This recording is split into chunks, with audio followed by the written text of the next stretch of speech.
Alright, hello ladies and gentlemen, we're here once again, of course, with the main series that's taking over the channel right now. Why else would we do anything else right now when FC 25's just come out? Of course, it is the Manchester United Career Mode, Episode 8 of the first season. We are currently in the middle of January, slap bang. Um, I don't know if my Xbox is doing an update, I've not. Oh no, it hasn't. Okay, I thought my audio was being weird. I thought my Xbox was doing an update that I had not commissioned on. But take a look at last episode's results then. It was a mixed bag and a bit of a controversial bag as well. So we kicked off with a 3-all draw against Wolves. It was a shit show, to be honest, if I was being straight up honest. What's up, Dutch? Welcome, mate. Yeah, 3-all draw was a bit of a mess, if I'm being real with you. 4-3 loss to Newcastle. That's better not to be talked about, to be honest. And then we only did 4 games yesterday because the game crashed midway through the Liverpool match, and we came back to do the Liverpool match and we won it 3-1. Before it crashed, we were losing 2-1. So I don't know if it's a bit of a controversial result, us being Liverpool, but at the same time, I can't be blamed. It was a video game. It has its own mind. And then we managed to progress past Chelsea in the third round of the FA Cup. It took till extra time. It did take a good long while, but we did progress. So a little update on where we are. We are 7th in the league. We are how many points off? 3 points off of top 4, but every time we seem to get close, we seem to drop stupid points and fall apart again. So I'm not gonna be convinced until we actually do something, more than one win in a row kind of thing, and we actually get a goalkeeper that decides to save shots, because we're up there with most conceded goals nearly. There's only 2 teams that conceded more goals than us. That's Wolves and Ipswich, and Leicester conceded the same amount. It just isn't really good enough defensively, and I need to fix that personally as well. But also, Onana does not help when he saves it straight to the opponents every single shot. I need to tackle better, I need to defend better, but Onana needs to help me as well. We've also got the Europa League table. We'll be finishing this today, because the plan is to do 5 games. We are currently ninth, and I have to be in the top 8 to, whatchamacallit, qualify automatically. Between ninth and 24th is the playoffs, and then the bottom 12, which I think we've avoided. I hope we've avoided. God forbid we fall into that. The bottom 12 just get eliminated immediately. So that's that for that. And then the FA Cup, we did overcome Chelsea. We still can't escape the Premier League teams in the cup competitions, but we do have an easier team for a change. It's the easiest team we've had so far. Last round, as you can see here, that's the wrong cup. I keep doing the wrong. The controls are all fucked. I wish there was a way I could change them. But anyway, basically, there's a result. 4-3 after extra time. Alejandro Garnacho, my star boy, sending us through. Bradford beating Leeds as well is huge. There was a couple of upsets as well. I can't remember exactly which ones were the upsets. I know Man City, yeah. Man City got knocked out 3-0 by Burnley. That is huge. I think there was one other one that I saw. Hull was a couple, I think, now. Hull knocked out Wolves. Birmingham knocked out Brighton. That was about it, but there's a couple of upsets in there, a couple of interesting ones. And Man City, the biggest probable obstacle in this tournament, are out of it. It does mean they're probably going to go piss off and win the Premier League because they're already 11 points clear. It doesn't look like there's going to be a title race this year. It looks like it's just going to be how quick can City win it rather than anything else. We are the only blemish on their record. They could be going undefeated if it wasn't for us and Bruno Fernandes in the very last minute at the Etihad. We do have that win over them. I know they're going to win the title, and I know we probably won't get even close, but we do have a win over them. We've ruined their invincibles. They bottled it, yeah. They bottled the FA Cup big time against Burnley, because Burnley were in the Championship. I don't know how they're doing in the Championship, but they are in there. Have a quick look. See how the Championship does look around the halfway point. See who might be coming up. I'm assuming Burnley will be near the top. Luton Town winning the league. Norwich and West Brom, Hull, Burnley, and Leeds all in the top 6. Interesting. Okay. Any that I expect to be up there that should, just any weird ones? No, that's a relegation zone that you sort of expect as well. Plymouth probably going to go back down. QPR maybe in a relegation battle. Sheffield Wednesday as well. Sounds about right. Looks about right. But Burnley might come back up. But at the moment, they're still in the Championship, in a playoff spot. And they beat Manchester City. That is huge. That is ginormous. So what we're going to do today, I know we've got a few games to go through. We've got, I don't think I showed all the 5 games, but I will just show you quickly. We've got Southampton at home, Brighton at home, Rangers at home in the Europa League. My voice seems to be going a bit already. I need a cough, really. Give me a second. That should have helped it. Southampton at home, like I said, to kick off today. Brighton at home. Rangers at home in the Europa League. So we've got 3 consecutive home games. Well, 4 if you count the Chelsea game. And then we've got Fulham at Craven Cottage before we finish, going to Romania to face FCSB. We'll close out deadline day, not that we're doing anything anyway, but we can get some loans for the younger players. And then we'll head into February, and that'll be the end today. So I've given myself a bit more time today, because I do still need to go at 6:30, which is about 5 hours from now, so I should have more than enough time.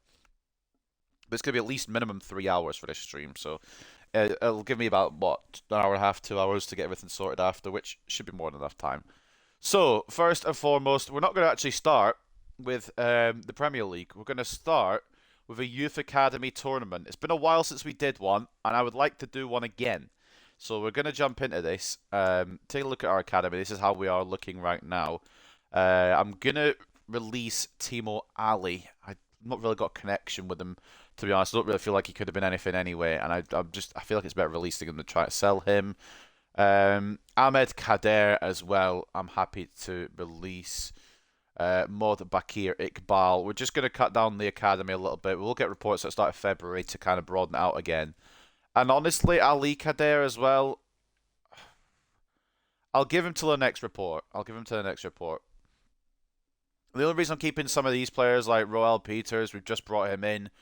Bram de Jong, actually quite fun to use. Kieran Cullen, I know his potential's fucked, but I want to keep him in the save just because... Honestly, it's just because of his face. For some reason, he looks really weird, and I'm keeping him in just because of that. So, we kick off Youth Academy Tournament. Chelsea. Let's figure out the lineup then. Martino. Who the fuck's Martino? Oh, he's our Samarinese player. No, Riley Barton. We'll go with the best squad first. I like Bram de Jong over Kamalo though, so we'll go with that. That's the squad we'll go with. And the 2 lowest ratings get swapped out each game. So the 2 lowest rated players in terms of match rating will get swapped with 2 other players as we go through a tournament. If we get knocked out first round, we get knocked out first round. But anyway, into the Youth Academy tournament, Manchester United versus Chelsea. Oh crap, I was not ready. Oh, Jesus! Car crash of a tackle. Yellow card already for Roman Bowman. 5 seconds in. Ha. He's got to be careful for the rest of the time. Right. Let's get on then. Why is Ali let that in? I don't know how that's... Okay. So we've got a yellow card with Bowman, and we'll also go down. Not a great start to youth tournament. I don't think we've lost a youth tournament yet, but that could change because we were struggling already out the gate. This Chelsea Academy don't look too bad. I think we played them before. Ali, good save. Yeah, this is a rush mode. If you don't have FC25, this is a rush mode, and they've added Youth Academy tournaments to career mode, and it's actually quite fun. Except I'm getting beaten here to fuck by Chelsea. Not a great start, admittedly, to the adventure today. They're gonna, yeah, I knew they were gonna launch it to the middle, and Warren nearly gets it. I am struggling. Usually I'll just use Roman Bowman, but I'm concerned he's gonna get sent off. I can't even do a pass right now.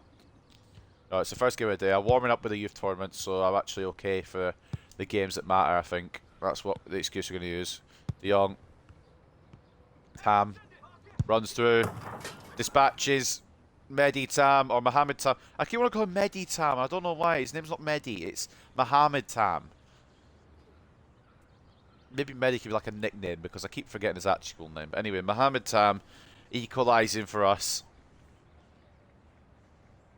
1-1 here in this rush tournament. Sometimes we'll get some good play going, and then sometimes we just Can't get the ball for shit. I remember we played Man City's academy not long back, and they just all they did was hold the ball. They literally just held it. Bowman, oh, can't win that. Barton tried to keep it alive, but it's gone the wrong way. De Jong. Some of these players are going to make it, definitely. Superstars are going to be down the line. Some of these, unfortunately, will not make it, but you just never know. Free kick to us. I wanted to try and hit with De Jong, but the defender closed it down. De Jong's one that's probably on the verge of being released. Although I kind of want to promote him just to keep him in the save as well. Seems quite a cool little player. 6'2", and he's decent at shooting. It's just his potential kind of isn't great. For the other players that are in this one, I've kind of put the highest potential players in because they're the ones that are going to make it probably. Bowman, Tam, Barton. There's a couple of other ones as well. Laurent already got promoted because he didn't want to be in the academy anymore. He said he was unsettled, so he got promoted. I would like to have used him again in the tournament. There's also Hutchinson, I think his name is. He is quite good as well. Oh, right, money. Okay, right. What's happened to Awal Ali then? He was good at goalkeeping before. I guess he's been watching Onana. Maybe he's been watching Onana. Espinoza puts Chelsea in the lead again. Oh, no, I do remember. No, it wasn't Chelsea. It was West Ham that it happened. Never mind. My story's fucked because it wasn't. I forget easily, apparently. Barton could be in. Brilliant ball over. Oh.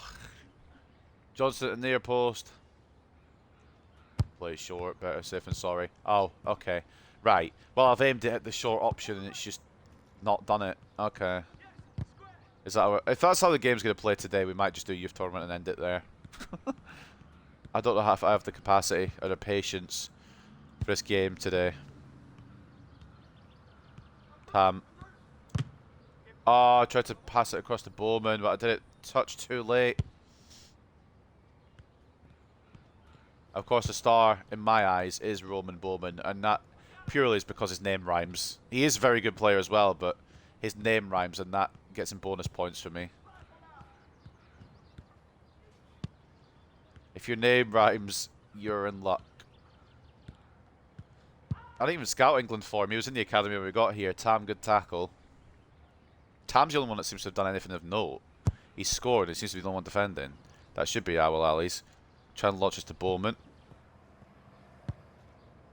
Knock it out to De Jong. He's not going to get there. Oh, he is going to get there. Oh, but I can't get around Johnson. We might lose at the first hurdle here, the way it's going. It's been... It's my first game on. We'll go with that excuse.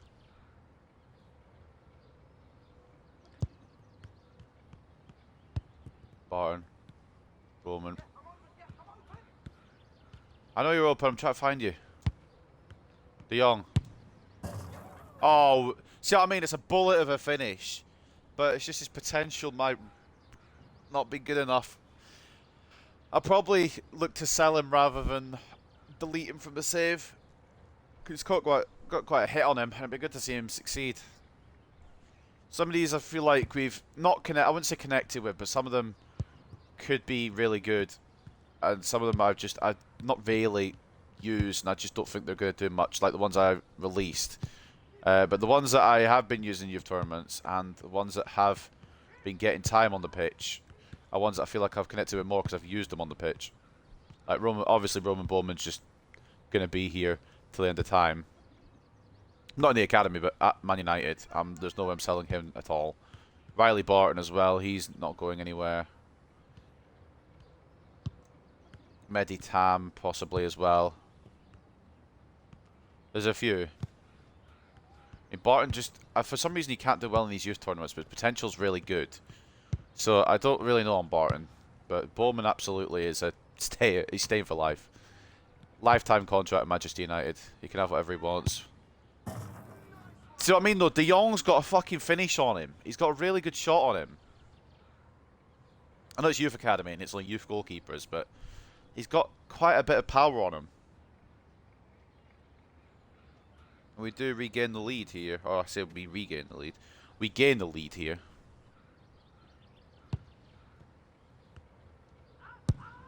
Oh, I've pressed the tackle. I've already got the ball.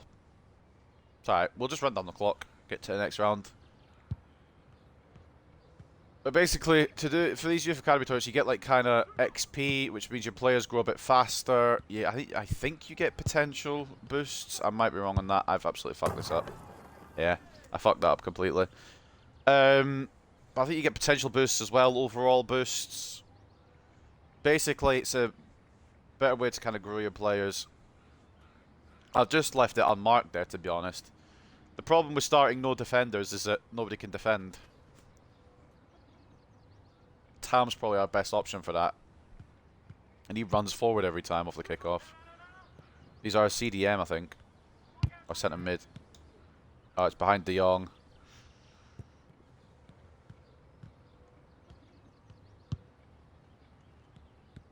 Can I go De Jong again? Why does it keep switching me to another player I didn't want to go? Yeah, but Tam seems to be the furthest forward in each scenario, and I don't know why. Try and hold him back a little bit, because he's the best defender. Ali, good save. Good knock to Bowman, who's been quiet this game. He might be one of the ones that actually doesn't get to play another game. Into Tam, good assist. Mohamed Tam finishes. I mean, there's natural talent there with Roman Bowman, but I don't think he's going to have a high enough rating. We might have to actually drop the superstar. Because remember, the two lowest ratings will be swapped out. I'm pretty sure Tam will be safe. De Jong's probably safe. I would still... Oh, Christ almighty. It's a great attack, and it nearly went in. That was a lot closer than I wanted to give it credit for. 4-3, just like the FA Cup. Chelsea are going to have trauma. Barton might be out as well, you know. He's not really done much of note. Might be De Jong and Tam that stay in. The two highest potential, Barton and Bowman, probably get released here. Not released, but Barton does score. When I say released, I mean dropped. He's not. Nobody's going to get released. This will be silly. If they've got really good potential, they're going to be superstars. And if there's one person that needs to succeed in the time that we do this career mode, it's Roman Bowman. At the very least, I want to see him play in a senior team. I don't know if he'll ever get to his full potential, because I don't know how many years we're going to be doing this, how many seasons we're going to be doing this. Oh, Bowman stays in. It's Barton and Tam that get... How is Tam going, by the way? I don't know how Tam's the one that's getting dropped here, but Tam and Barton out. The goalkeeper, I'm not really sure about either. We might try the other goalkeeper, the other Ali. But this Ali's better than this Ali, to be honest with you. We'll give him another try, though, I suppose. Ipswich's academy next. What is the other Ali's potential? Do we want to try Benoni Ali? I mean, our Ali's got his potential rounded up to 85, 91. It's a decent potential base. Benoni Ali. We'll give Benoni Ali a try. It's Ipswich, so we might be alright. So who we drop in? Barton and Tam, I think it was. So in comes Hutchinson. He's got good potential. And we'll give Martino a debut. Our first San Milanese player will get his chance in the academy lineup. No defenders. No problem, apparently. And we're also going to go with Benoni Ali, which is probably going to be a mistake. But you never know. He might be good. So this is the team: Ali, Bowman, Martino, De Jong, and Hutchinson. For them, they've got Pavlovsky, Ferguson, Maric, Toure, and Dixon. Let's get into it. I haven't played the Ipswich Town Academy yet, I don't think. Roman Bowman. Oh, I just wanted to win the ball. I wanted to slide, to be honest with you. I could have just taken it to my stride. I mean, the Ipswich Academy might have some talents, might be better than the actual team, who I think have bottom in the Premier League just now. In-game, should reference. I hated the goalkeeper's number 5, but you can't switch the shirt numbers in the academy, which is a pet peeve, because Bowman wouldn't be number 4. Oh, straight Pavlovsky. Ball in. Looks towards Hutchinson. Yeah, he's never winning that. He's tiny. I've been fouled off the ball, but alright. Okay. Right, there's so many issues with this. He's offside. Did that on purpose. Brought De Jong forward. Tactical masterclass. That's terrible from Martino, but he's just started, so it won't give him too much, you know, Too many insults.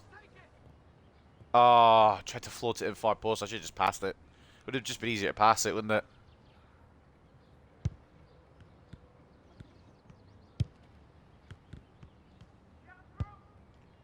Oh, you fucking idiot. Close on the angle. Lovely, Benoni. Great save. That's not going to be caught by Bowman, though. Good closing down the angle there, I can't lie. This Ali might have something about him. Bram de Jong picked out. Oh, the touch is atrocious. It was a great pick out, but Bram de Jong unable to control the ball. Offside against Dixon. Yet to have a goal in this one. Watch for the offside flag and don't get caught offside. Thanks for the tip, mate, but that wasn't me that was offside. It was them. I've not been offside this game yet. I don't think I was even offside last game. Those lines in the middle kind of give you a bit more leeway, by the way, these white lines. Oh, jeez, ass. Put a bit too much on that one, I think, there.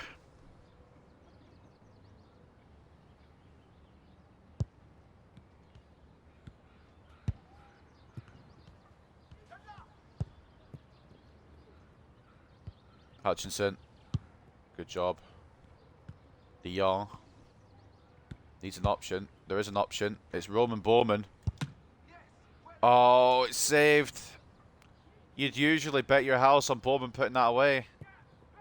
But not today.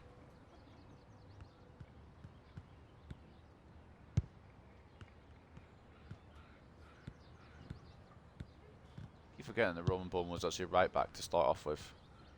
He's now a winger. Well, not now a winger, but his position is winger. He will be a winger when he gets called up. I do need options here. There's not much on. And Bowman gets tackled. No goals yet to speak of. A very quiet game, all told. So poor pass, and Bowman will pick up a loose ball. Hutchinson, he does have a bit of pace about him, but does he have the ability? Knocks it back to De Jong. Bowman. Martino. First goal. Ah. Oh. Thought it might be his first goal for a San Marinese player, but not to be. De Jong. Bowman. Martino again. Near post. It's saved again. Oh, it's a mistake at the back. Martino takes full advantage. For the first time probably in Man United's history, I doubt there's been another one. A San Marinese player scores. I know it's a Youth Academy tournament, but that's history. Terrible defence from Ipswich there. Mix up at the back, and Martino takes full advantage. Poacher's instinct there from the centre mid.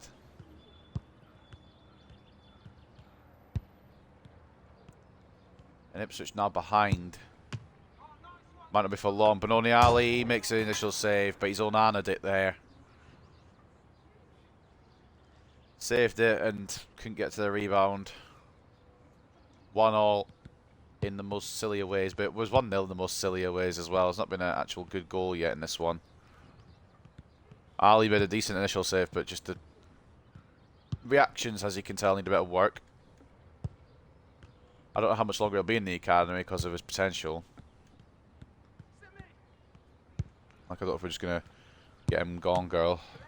Good save. Respect that save there from Benoni Ali. Ball short to Dixon. Oh, that's poor. Oh, that's quite good, actually. It's near post. Onana probably rebounds that to their opponent. Or the opponent. Hutchinson. Lovely. Lovely finish. Hutchinson's got something about him, you know. Ability. He's still quite low rated, so it'll take a long while to get him to that level, but he has the ability to get to the level.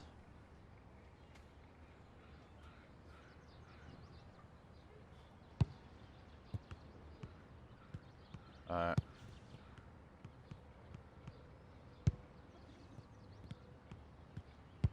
We are a goal up in the academy tournament.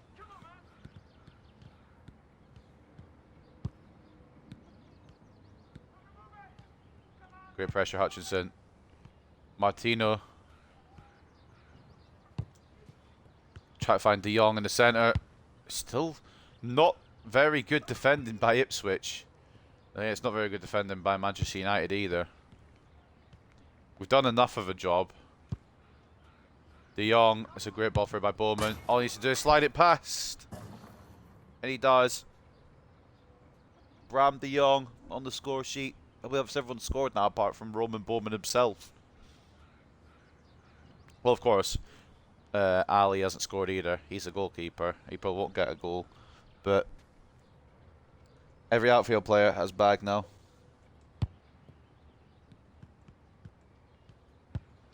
Three-one up. Shouldn't be a route back for Ipswich, but I don't know, you know. Ali been pretty good this game. This Ali, there's two of them. I know it's very confusing. Bononi Ali and Awal Ali. Martino across to Hutchinson. That'll seal a deal. And it probably seals Roman Bowman being dropped for the final, which is mad to think about. But Martino has been pretty decent. Hutchinson has been doing well, doing well as well. De Jong's probably the other one to get dropped. It'll be Bowman and De Jong, it looks like. They'll probably go for this one, I would presume. But divine intervention if Bowman doesn't somehow get dropped here. Great tackle, Bram De Jong. Or if he gets a goal late on here. Roman Bowman does have the ability to just make something out of nothing. He's that damn good. We're burying Ipswich under an avalanche of goals now. Roman Bowman puts his name on a score sheet, which means every outfield player has scored in this match now for Manchester United. Just to clarify, Ipswich have only got one. I don't know if that needed to be explained, to be honest. It's kind of obvious. How long have we got left in this one? Just over 30 seconds. Hutchinson, good pressure. Try to spot Bowman, it's not going to happen. Ferguson, good header away. Cleared away. But the Ipswich defence, I say the Ipswich defence, the Ipswich back line, whatever, the Ipswich players at the back have been a bit, you know, shaky. Good save, Benoni Ali again. And he might get a final spot, you know, he's been quite good. Conceded less than what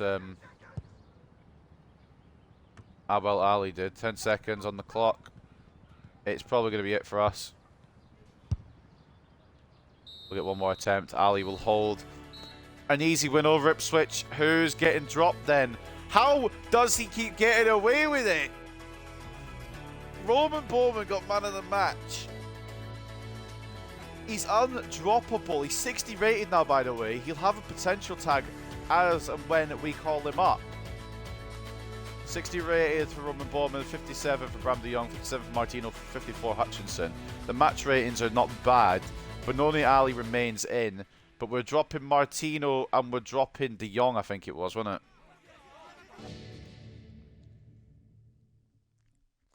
Hutchinson stays in, somehow Bowman stays in. It's it's madness how he gets to stay in every time. Right, final game then. The final of the Youth Academy tournament. We'll win it or when we lose it. I don't know. Martino stays. Oh no, Martino gets dropped, doesn't he? Somehow. We'll bring in Kamalo and we'll bring in Kieran Cullen as well. Bowman stays in. Hutchinson stays in. And you know what? Ali stays in. Had a good little game. So Ali, Bowman, Kamalo, Cullen, and Hutchinson for us. Bakker, Acosta, Burton, Chadwick, and Long for Arsenal.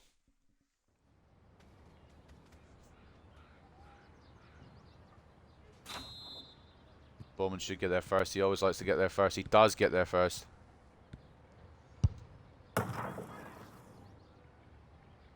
This player, he shouldn't be in the Youth Academy anymore. I should call him up, shouldn't I? I really should.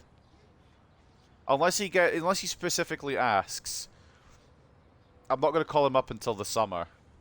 And we're going to loan him out next year and make the most of what potential he has. And I did notice something, well not notice, but I did get told something. If you loan somebody out from Youth Academy, they won't get a Playstyle Plus, which is fucking stupid. But it's not the end of the world, I think, for me. I'm not going to cry over it. I'd rather have a really good player with no Playstyle Plus than a slightly less good player with Playstyle Plus because I didn't loan him out. If it's a youth academy save, I'll maybe take that more into consideration. But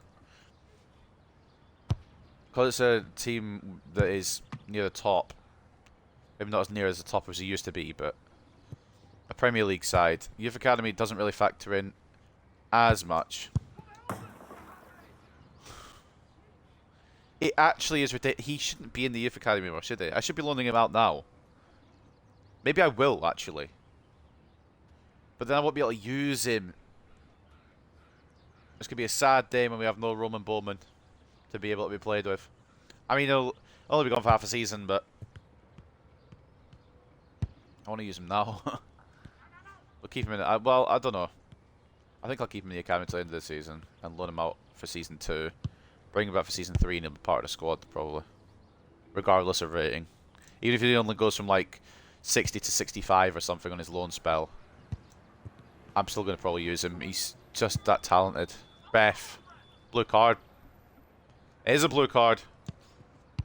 Arsenal down to 4. Bowman, hat-trick. Oh, I didn't see that the blue card gets thingied by 15 seconds if you score. I never knew that. I probably should have known. Because I've done quite a bit of rushing now on this game. I've had a blue card myself in clubs rush, if I'm being honest. But I never knew that it got thingied by 15 seconds. That's news. I wasn't aware of. Well, Roman Bowman's already got a hat-trick.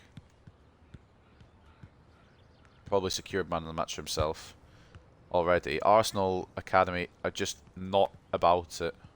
For whatever reason, the final always seems to be the easiest match.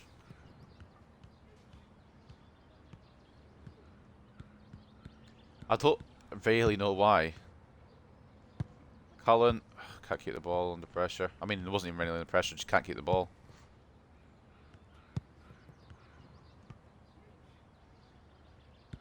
Kamalo! Ah, I went for it. I went for it. First shot from Arsenal hits the post. I'd like to think Ali had it covered, but you just don't know. Kamalo. Colin. Back in the box. Kamalo can't win that. Hutchinson can, but it's going to fall to Arsenal. A quick fire Roman Bowman hat-trick has put us 3-0 up. Which means I don't think we're going to lose this Youth Academy final, but just how many can we get? Cullen. Hutchinson onside in perfect amount of space. I try to get cheeky with it. I should have shot. Cullen, we will just shoot. It could fall to Hutchinson. It's away. And as far as Kieran Cullen. Oh, Chadwick in the way.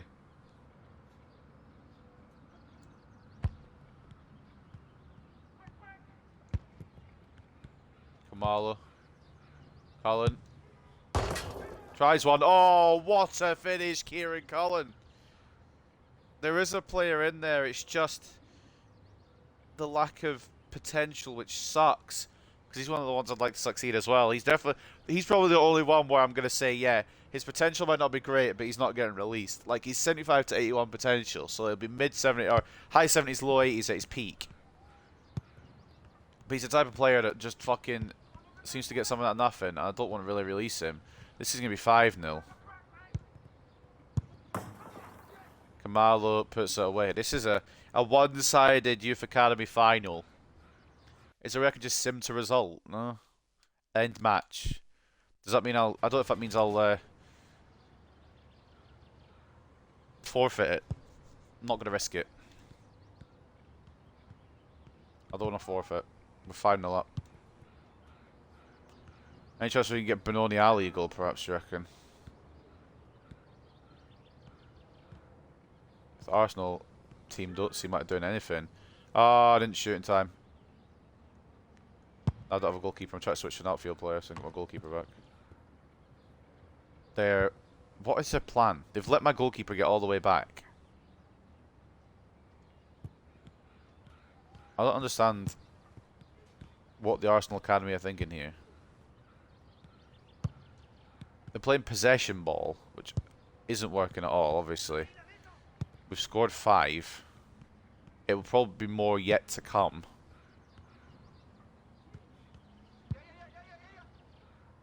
I don't think the difficulty is too easy. I think this academy, the academy talents we have are just too damn good. I mean, Roman Bowman shouldn't still be here, to be honest with you. Should be calling them up, but I haven't yet, and I don't know if I will. I'm probably going to. I think I should. It's been fun to use him. I know he's a fucking baller, but I think we need to have him stop having him cook all the tournaments. But the problem is, I wanted to get him a loan deal, and I don't know if it'll go through for definite. That's the only risk of calling him up, try to loan him out now. I'll take the risk, but it might not work out. That's the only problem. I don't want to really ruin that potential. Barton as well, I was kind of half considering bring up to. Tam probably stays in here for a bit longer, unless he physically asks to be called up. Someone's injured, or down. I don't think you can get injured in Youth Academy tournaments. If you can, and Roman Bowman gets injured, I'll be fucking fuming. Clean sheet being held onto here by Benoni Ali. I know he's got less potential and everything, but he's done very well this tournament. Colin comes off him for a goal kick.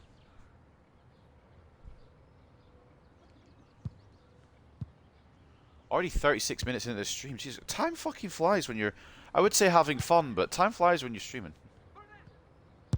It's a great goal, honestly. Clean sheet's gone. It's a really good finish. They're celebrating like they're going to win the game. It's a 5-1 lead for us, mate. Long with a good shot. I mean, I think I am going to call Roman Bowman up. I'm going to make the move. Try and loan him out. If I can't, then he'll be part of the squad. He'll definitely get game time because he's that damn good. We'll make it 6 for Hutchinson. Barton I'm going to keep in the academy for a bit longer. I know his potential's good, but... No, I'm not. Probably gonna... do you know what? I don't know. I just don't know. I think we're going to call Barton and Bowman up. I will have a look at the academy, see what we've got left after if I call them up. So I would probably be able to do a 2-player dropping thing. We probably won't have enough players to do so. I think Roman Bowman physically has to come up. He's hit his peak in these tournaments. Just man of the match every time. Hat-trick nearly every match. It's not even a challenge. These tournaments should be a bit more challenging than what they are. But Bowman is just so damn good that it's just not a challenge. 6-1 win in the final. Once again winning another youth tournament. Kieran Cullen man of the match. Alfie Hutchinson 9.2. Roman Bowman would be getting dropped despite scoring a hat-trick if there was another round. And Maketi Kamalo 8.2. I mean, it's good all round because it was a 6-1 win. We won the tournament. I think we're going to do it. Let's have a look then. Bowman's hit 60. It's probably a good time to call him up and try and make the most of that loan. Although, how long has he got in his plus? 12 weeks on his plus. I think I'm going to do it. We're going to pull the trigger on it.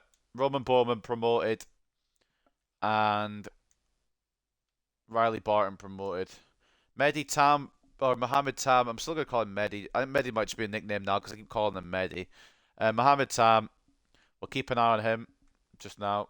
I'm not going to call him up yet, but we are going to call up Roman Bowman and we are going to call up Riley Barton. So those are in the team now. I'm curious. I'm pretty sure I know what the potentials are going to be. Potential to be special, Roman Bowman.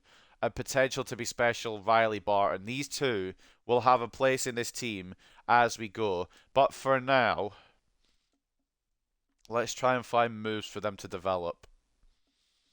And hope we can. If it comes to it, I will be happily paying. I will absolutely, delightedly pay their whole wage. If that's the negotiation stumbling block, I will pay the whole wage for them to go to a club. I'm fine with that. That's absolutely okay. I won't argue terms and conditions. I will happily pay all wage if that's a stumbling block. What are the wages? Just for curiosity's sake. Can't be too high, surely. Riley Barton's on 21. Where is Bowman? Oh my god, what is he on? 22. Okay, so they're getting paid quite handsomely despite being Youth Academy talent. Laurent's gone up a little bit already to 62. I think he was at 56 when we loaned him out, was he not? I don't remember. I'll have to go back and check the episodes. Roman Bowman, he's going to be on a lifetime contract. So this is 3 years, 5 months, but he's going to be a lifetime contract. Riley Barton, I'm not entirely convinced, but his potential has convinced me enough to do something with him. I will happily give him a try. And obviously his potential is going to be mad, but obviously he hasn't shone quite like Roman Bowman has. Anyway, to the actual business, we'll just save over after calling up Roman Bowman. There's another save there, by the way, because I was checking to see if the update had actually updated, like goalkeeper diving and all that, heading accuracy, all the bugs with that. See if it had actually updated. It hasn't. So there's that. That's why that's there. So an interesting clash beckons. Manchester United host Southampton. Man United have an upper hand, but Southampton shouldn't be underestimated. Southampton will looking to turn the tables. I think we won 3-0 last time. I'm going to go check the calendar in a minute. North London derby this weekend, and we saw the transfers already at the end of the last episode. I will go over them towards the end of the save. End of the season. The end of the window. Christ, I am struggling. Calendar. What was I doing here? Southampton result. They said we beat him last time. I want to say 3-0. 1-0. Only 1-0. Right, well, we need a statement victory then. I think that might have been the period where we were just winning every game 1-0. I miss those days. Now it seems to be just a fucking mess of goals. And the team of the week, at the end of the last one, we had Garnacho and Bruno in there after that win over Chelsea, I think it was in the FA Cup. I know it's a Premier League team of the week, but it judged it for the FA Cup for some reason. So what have Southampton got? We know mostly. Bazunu in goal, Manning and Scally as the fullbacks, Harwood, Bellis, Bella-Kotchap, Bednarek as the back three, Ugachukwu, Fernandez and Aribo, Onuachu and Archer up top, Ramsdale, Emerson, Sugawara, Walker-Peters, Armstrong, Burton Diaz and Kamaldeen Sulemana on the bench. I'm presuming that most of those bench players will actually be starting. It doesn't look like a full-strength squad there. I'm assuming they will be using their full-strength squad to try and get anything against us. Tiki-taka. Southampton playing tiki-taka is mad, by the way. 3 wins out of their last 5. Good form, actually. So we need to be careful here. We don't slip on a banana peel at Old Trafford. We host Southampton in 14th. And we are going to have to rest a few players. The main one being Matthias de Ligt. Harry Maguire jumps in. We'll probably bring off Martinez for Euro at some point. Roman Bowman, I kind of want to use him, you know. I'm not going to, but maybe. Maybe if he doesn't get a loan deal. I mean, definitely if he doesn't get a loan deal, he'll get some fucking minutes. He's that good to me, in my opinion. Eriksen and Casemiro as midfield, which is a bit of an old midfield, but we'll go with it. See how it goes. Depth is a bit of a struggle right now, so that's the issue we've got to deal with, and we'll go with it. We'll hopefully beat Southampton anyway. Onana in goal, Mazraoui and Dalot as the fullbacks, Martinez and Maguire as the centre-backs, Eriksen and Casemiro as the centre midfielders, Fernandez, Cam and captain, Garnacho off the left, Rashford off the right, Rasmus Højlund up top. At Old Trafford then, for the first game officially here today, is Manchester United versus Southampton. If you're wondering why it's the first game and we're like 40 odd minutes in, we just done a youth tournament.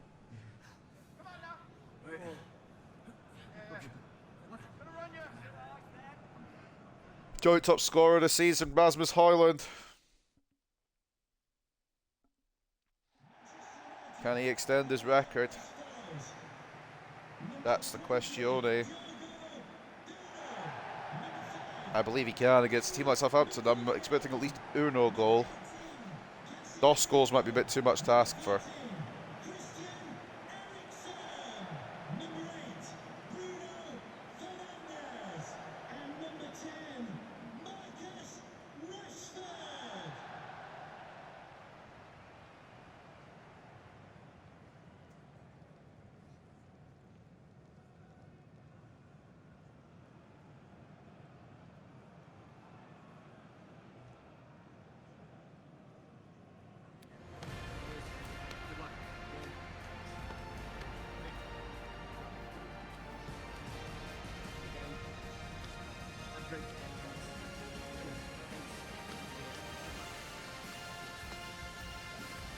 Here we go then. Southampton could be a banana peel. And we've slipped on a lot of them this season, truth be told, haven't we? Like, let's be real. Let's be transparent about it. We've slipped on some banana peels. But we have also got some big wins against some big sides. It really needs to be a good performance from us, especially at the back. And when I say back, I mean the very back. I don't mean Martinez, I don't mean Maguire, I don't mean Mazraoui, and I don't mean Dallo. I mean behind them. I mean the number, I forgot his number, 24 I think. The goalkeeper, Onana, needs to have a day of it today. Needs to have a clean sheet. Just for his confidence, I think. I'm going to take a quick drink and we're going to kick off.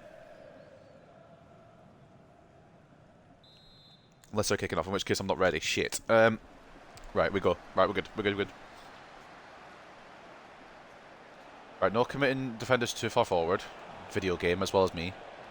No stupid decisions, Andre Onana. This is a win. We just need to earn it. That's what I mean, Onana. If you're going to parry it close to you. Don't parry it to them. I don't mind that. If you've got a controlled parry and you can hold on to it with no issue, that's alright. But one where it just gets saved straight to their attack, that's not okay. That's not alright.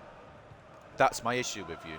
And I don't think it would be different with other goalkeepers, which is why I'm happy to give you a chance. And either way, I've not really got much choice, but maybe even a second season chance, perhaps, if you fix up. Oh, fuck off. I was hoping it would be an overlapped run from Mazraoui, but it didn't go. It locked onto Højlund. And he is offside marginally.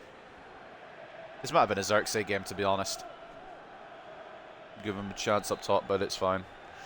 Rasmus, I know he's got a goal in him, or at least an assist in him, some kind of contribution. He's been brilliant this season. Speaking of contribution, you know what?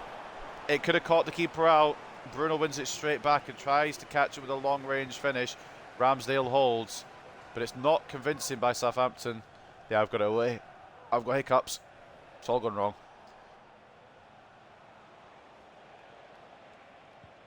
Eriksen tried to press, and he does press. Fernandes out of play. They're Fernandes, by the way. They've got Fernandes as well, which is hella confusing. And the commentator has been wanting to see Garnacho today, and I don't blame him. Seems to be our star boy right now. I know Højlund, top contributor in the Prem, but right now Garnacho has been our saviour. He's been our fucking... just been our star boy, I suppose. Saving us from elimination against a 10-man Chelsea in the FA Cup. Højlund, not going to get to him. I think he might have just been off anyway. Bruno can't win the header. Eriksen will press. And we can't get the ball back. But, yeah, good play by Eriksen to recover that. Garnacho's been mad good. And he could go again. Turns inside. He does go again. This is what I mean. Alejandro Garnacho's in the form of his life. This man, I think he's got to be the starting left winger.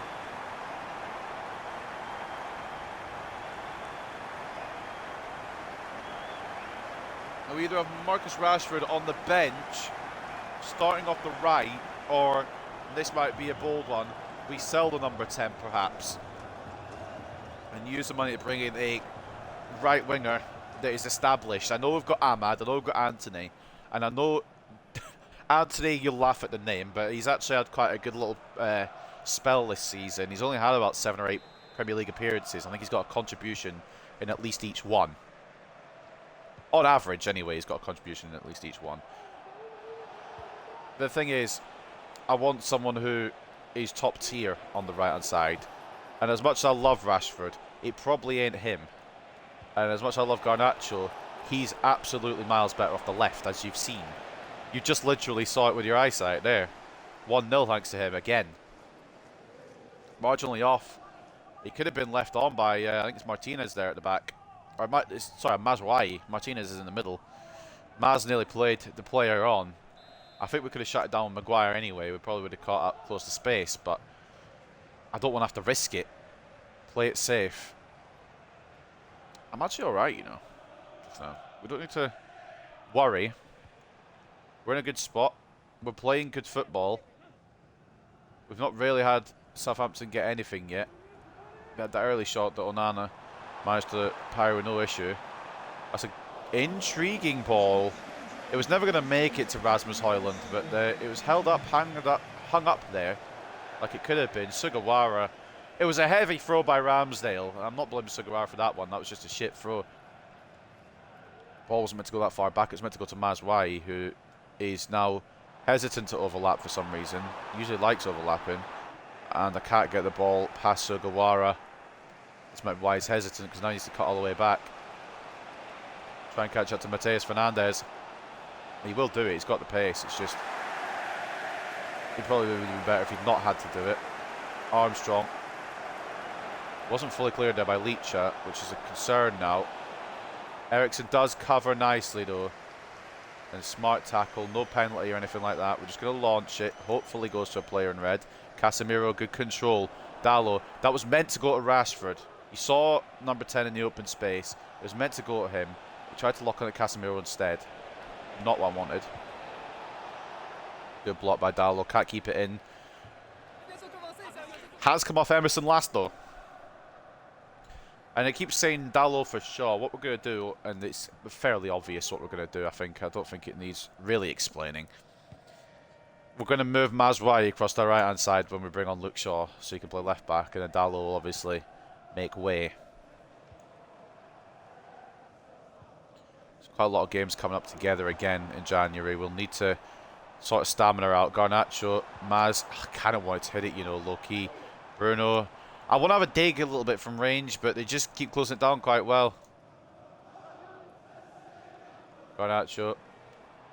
Anyone could get through, it's him, but we're going to use Eriksson. Right back in the middle. Harwood Bellis gets there. Ramsdale.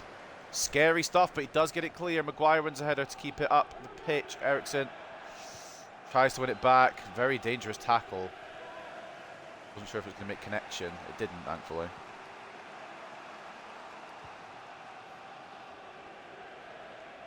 Maz should be able to get that, at least for throwing. 11% chance of Southampton winning. We've got a 76% chance of winning this. They've obviously not seen a Manchester United game at Old Trafford then. See what I mean?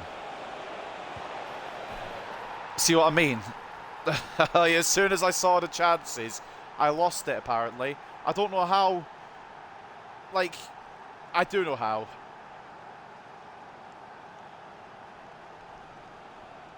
I committed to Maguire and I tried to close the angle down with Onana. He's just shot across goal. It's a good finish. It's not. I mean, there's nothing much I could do about it other than defend it in the first place.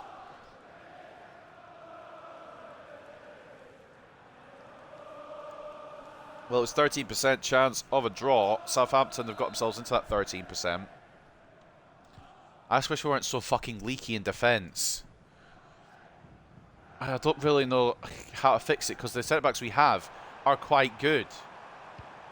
I just need to stop committing like it's me. It's me the problem. As Taylor Swift would say, it's the problem. I'm the problem. It's me, or whatever the fucking quote is. Basically, I keep committing defenders out of position, and that's what the fucking problem is. I need to stop doing that.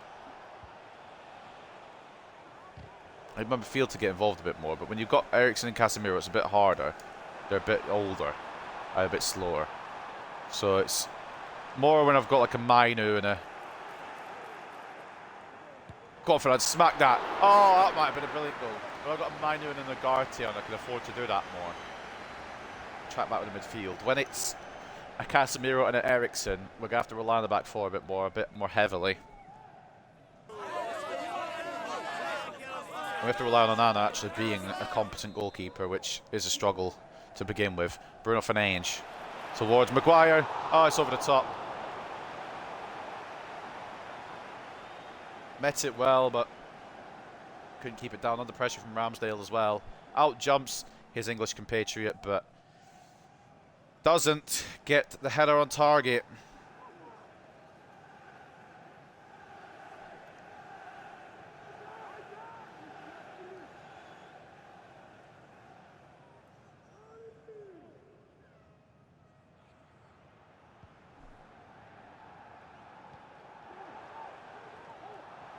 Don't want to concede before the break again. Can they please not give him the time to try and score? Thank you. 1-1 at the break.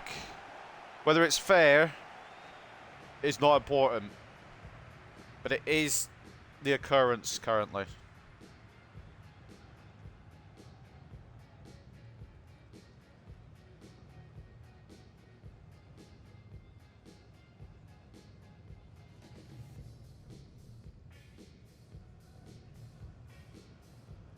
We're playing really well. It's just one little mistake at the back that's led this to be a 1-1 draw. We should be winning still. It's been a cagey fucking match, but we do have the edge on it. 50-50 in terms of possession, 4 shots to 2, and 0.8 expected goals to 0.6. All Southampton have had was that shitty shot at the start and then the goal. It's been dead. It's been really fucking dead. But I reckon we've got the edge to win it. We should have the edge to win it, right? Like, I'm not being funny. We're Manchester United, they're Southampton. In real life, that probably doesn't mean much.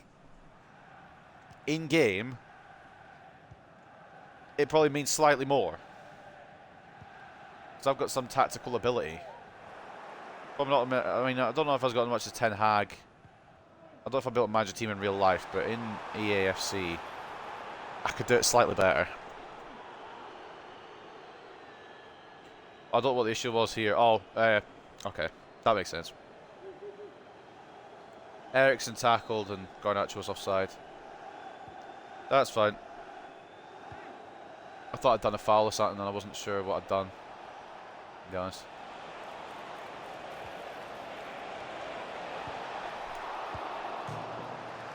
Oh my god. My heart was in my fucking mouth. I thought Onana had bottled it again. Somehow Fernandes doesn't make it 2-1 Southampton. I messed up there with Martinez, tried to cover with Maguire. It's a great ball through. Onana comes up well to meet it, but it just bounces, and it's not even his fault this time. It just bounces to Fernandes, Fernandes, who somehow doesn't give Southampton a shock lead at Old Trafford. We need to stop fucking pissing around the defence. It's like real life. It's like watching the real life Man United defence at the moment. Which, I mean, it is. Like, it is their defence, but a couple of these players are upgraded in real life, or in this game now from real life, because it's been a couple of months, but...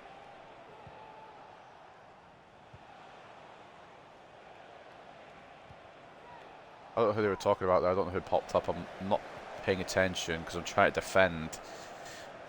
Maz. It's gonna have to be number 17 that does something again, innit? Moment of magic. Tried it. Good if you don't try. We need to press him. I don't really care about what the score is. I would like to keep a clean sheet, obviously, but beyond that, as long as we get 3 points, Maguire's been fucking forced that position by the game, and I don't know if he'll get back in time. But again, all I care about is the 3 points. I would like the clean sheet, but I'm not gonna fucking beg and plead for it. Okay, I'm gonna beg and plead for the fucking football. Made 2 tackles and the ball still with Southampton.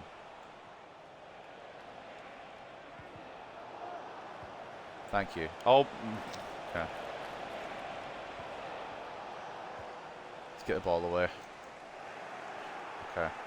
I should have just kept it. Or the ball slightly longer.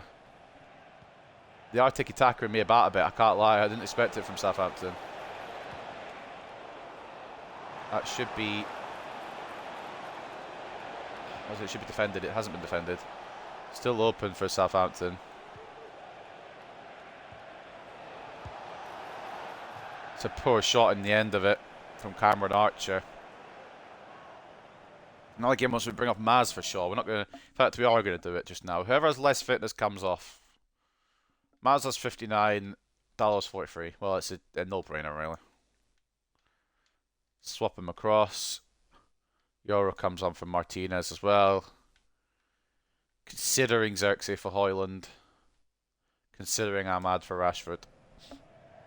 Not going to do him yet, but considering. Might as well make changes while they're making their changes. I think that's a Rebo coming on, but I could be wrong.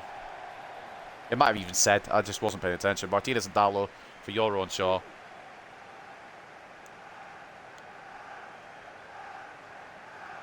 Need to stop buying so many sugary fizzy drinks, man. It's Cornet that comes on for what's his face?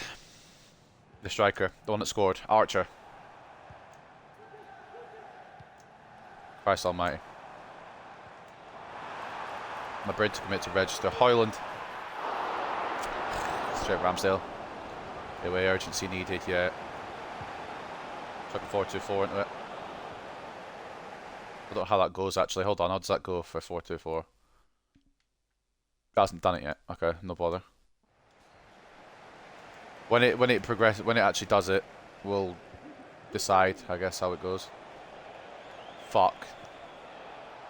Nah, that's fine. Cornet couldn't pass a parcel. Right. What's it done? I don't hate this, you know, apart from I'm gonna bring Fernandez in here.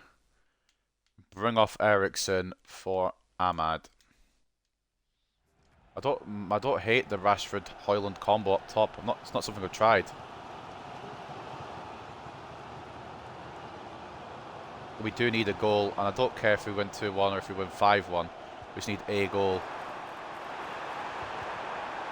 There's nobody to fucking play it to, cunt.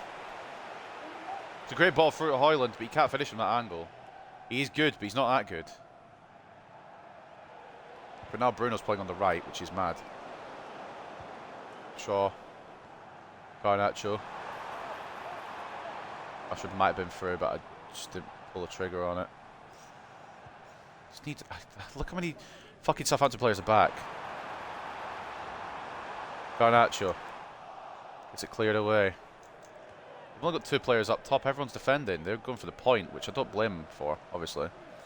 Very annoying, though. Højlund. Rashford. Oh, Ramsdale. Good save.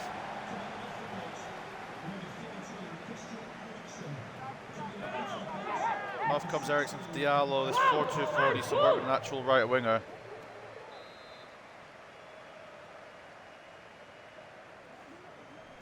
Bruno. Aimed at Maguire. It's gone over, number 5. And that's going to go out for a throw-in. Take that, we'll take that. Shaw. Quick on to Garnacho. Fernandez. Rashford. Does have the pace, just doesn't find the room. Højlund. Oh, Ahmad goes the wrong side of the man. Oh, we've kind of committed everything to this attack. Let's try and win this, and it could backfire on us. Then again, it might work on us. Bruno. Rashford. Maybe it could have been Ahmad. It still could be Ahmad. They've left him wide open. Amad Diallo should be able to secure 3 points now. It's been a battle. It really has. But Ahmad comes off the bench and makes his impact known.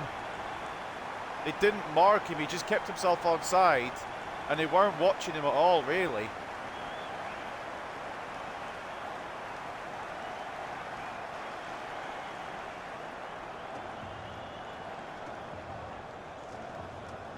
Ahmad putting us in the lead at Old Trafford. We're going to get Højlund a little bit of rest as well. And honestly, Maguire is fucked, but he's kind of got to play the remainder. Because De Ligt is also exhausted. Diallo puts us ahead. Or Ahmad, whatever you want to call him. Call him our winner at the moment. 2-1. Off comes Højlund for Xerxes.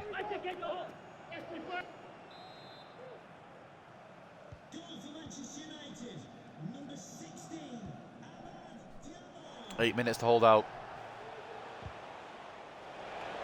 Shaw tries to take up Sugawara, can't successfully do that.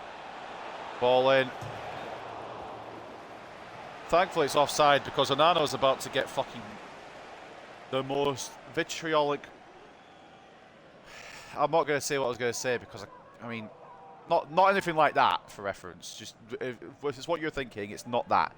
And it just fucking kind of ripped the piss out of him a little bit. Because if that had gone in, I'd have lost it. Because what would have happened is Cornet would have headed it off the post, would have rebounded straight back to the same player, and it would have gone in. That's not what I've aimed at. Oh, you can fuck off. Oh, thank God. Oh, thank God for Adam Armstrong being an incompetent striker in the Premier League, man. What the fuck is it trying to do? I've just tried to put out to Dallo, and it doesn't even make it there. Fuck's sake. Right, let's just fucking get out of the pitch. We might even try to be able to get a third, perhaps. Just, I don't really care. As long as we get out of the pitch, it's not in our ends. I don't really care where it is. Xerxes, smack it, I suppose. Run down the clock a little bit. Ramsdale makes a save. Xerxes with a good effort. Honestly, as long as it's not in our net, I don't care where it is. As long as it's not in our half, I don't care where it is. Can we swing this in for a potential third? Harry Maguire to target. Harry Maguire to target! Slaved will concern himself with nothing else but celebrating the winner to seal the deal. And Mr. Slabinho himself might get the fucking title and the thumbnail just because of how cool that celebration looked. Brilliant balling by Bruno. Slabhead meets it perfectly. It probably should have either been cleared off the line or saved, but I don't give a fuck. Harry Maguire is on the score sheet in 2025 in this career mode, ladies and gentlemen. Mr. Maguire, take a fucking bow for that header, man. The limbs and the securing goal of all players on the pitch has come from a very tired, very respectful Harry Maguire. First goal in 9 appearances for the number 5. Potentially his only goal, but it's not going to fucking matter to me. It's gone in the back of the net, and we might be on for a 4th here. We might be able to secure it. Just, can't get the ball in at Rashford from Xerxes there. Because they maybe could have secured it with a free goal cushion in the end. Made it look demanding and kind of, what's the word I'm looking for? Dominant. That's the word I was looking for. I couldn't think. Tried to intercept it, don't get the ball. Usual. Luke Shaw will intercept it, and that will be full time. Well, good start in terms of results to the episode. It should have been a win over Southampton all along. I don't like that we left it as late as we did, but I'm glad when the chips are down and we need 3 points, we have some players who will step up. One of the players I did not expect to step up was Slabhead himself, Harry Maguire. Alejandro Garnacho, Amad Diallo, Harry Maguire, the goal scorers, made Archers feel a bit insignificant in the end. A 3-1 win at the Old Gafford.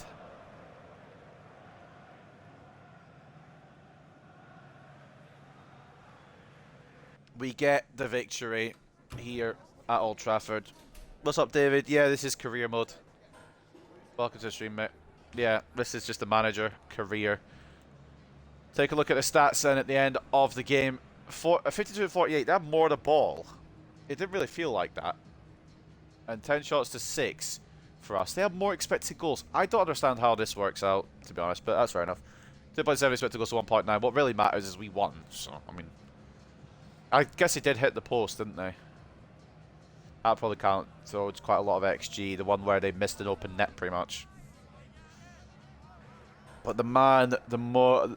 Cometh the hour, cometh the moment for Slabhead, I suppose. Let's watch it.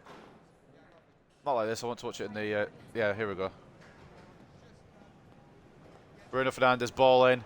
And Slabhead busts a net to secure the 3 points. It's the first goal of the save. And again, potentially only goal of the save for Harry Maguire. What's hypermotion do? Oh, just, you can see how... Ah, I see. Lovely. Met really well, to be honest. You could argue a defender on the line and the keeper should be doing better.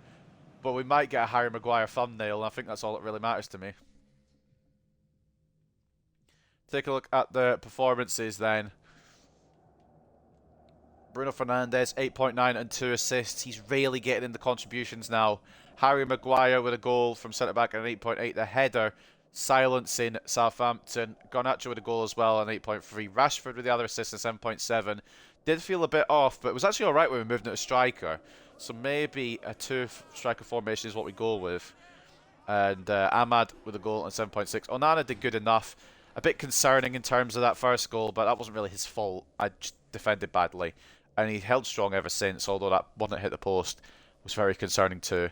Man of the match for them, Tony Villena. I don't even remember him being on the pitch. He got man of the match apparently though for them, 7.7. Archer with a goal and a 7.6, and their Fernandes only getting 1 assist and a 7.2. Our Fernandes got 2 assists. That tells you all you need to know. And Ramsdale seems to be struggling regardless of where he goes right now. Decent amount of saves, but we were just overwhelming him at the end of the day. So post-match interview then. Man City might lose again. Oh, please. If Man City lose again, that would be funny. It probably won't matter to the title race. I think Manchester City are too far ahead. What do you mean Maguire did? Maguire was, I mean, he was at fault for the goal, but he done better. Got the goal, fucking won us it. So, you know what? We'll allow Maguire. He seems to be getting all the questions today. Just keep encouraging the boy. The man, I suppose. I don't really what way we're going to go with Maguire, because I'd like to maybe even keep him as a backup, but it depends how much money we would get for him. Garnacho, he's just too good, isn't he? If he wants to get complacent, he bloody can, mate. He deserves to. He's a phenomenon. He's one of the best players in this career mode, and possibly in this game, hands down. I think Garnacho, out of all the players so far, is the one I've had the most fun with. We do have a loan going out here, or potential deal. I forgot who we agreed deals for last episode, so... There's some that I'm going to sell because the potentials weren't quite good enough. But some of the Youth Academy players were loaning out. And it hasn't told me. It's given me no information. Right, unread emails. EAFC Shabalala going off to Saudi Arabia. Fair enough. Antonio Guerra will not be going to Dundee. We've got a role update for Xerxes here. He is going to get Poacher, which is good. And I don't know if we'll do Poacher plus, but we are going to do it for now. I don't know if he'll replace his advanced forward, because I think he's better as an advanced forward. But it gets his weak foot up, gets his finishing up a bit better, gets his speed up slightly. We'll keep him on a Poacher just now. Transfer offer for Mason Mount from Chelsea. Now, I'm not going to sell him, but wouldn't it be funny if I did?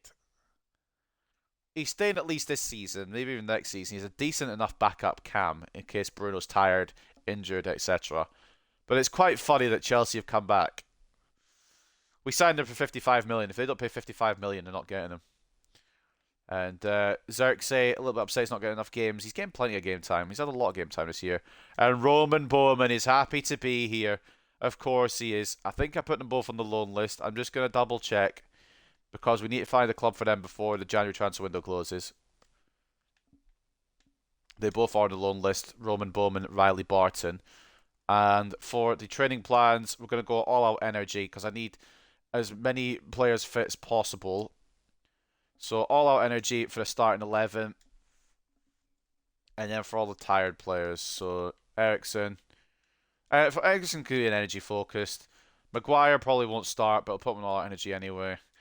Yoro's fine on energy focused. Mazraoui needs to be all out. And all these need to be on performance plans, so they don't lose their sharpness, just in case. If there's an unlikely event, I actually have to call upon them. But I'm hoping Bowman and Barton absolutely get a loan deal. Anyone else, it's not that big of a deal. But Bowman and Barton need to be the ones that get loan deals. There's a confirmation. Yati Sabalala for 870,000. We could have got up to 1.3 million, but he's not that good, so it's fine. Brighton have signed Lunin. That's interesting when they've already got Verbruggen, but it might have, questioned what's going on. And Cracovia have come in for Guerra. We're going to do the same thing. Delegate. Try and get the most money out of it that we can. Again, I'm not too fast, because the reason I'm selling these is because the potentials aren't that good. What does sharpness mean? Sharpness, it might give a better explanation in here. But basically, sharpness means that your players are kind of more,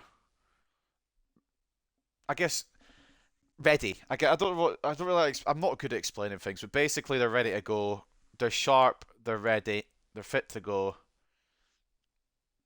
They're going to play at their best. pretty much. They're going to pretty much do the best they can. And the higher the sharpness, the more, I guess, the better they'll be. I think is how it balances out.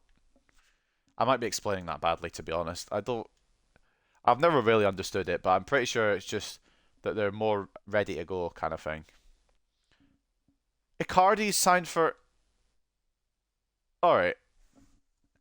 I might be tripping here. And I know Ibrahimovic done it, so I don't need to, like, be told that. And I know Mauro Icardi might be no Ibrahimovic. Wasn't Mauro Icardi at Inter Milan for most of his career? He was, yeah. I mean, realism's out the window. Fair enough. 4 offers. We're going to get to the Brighton game and then we'll look at them. Just so we're on game day as well. Are we in the table now? 7th, they're 10th. They're always going to be a tricky team. I'm pretty sure they beat us last time around as well. Riley Barton, loan from Lugano. What I'm going to do is I'm going in here intentionally to make sure that I pay all the wages and there's no issues with wages. 60 to 40. How about I'm gonna be nice here. I'll even do 80 to 20. I want to make sure that he does go.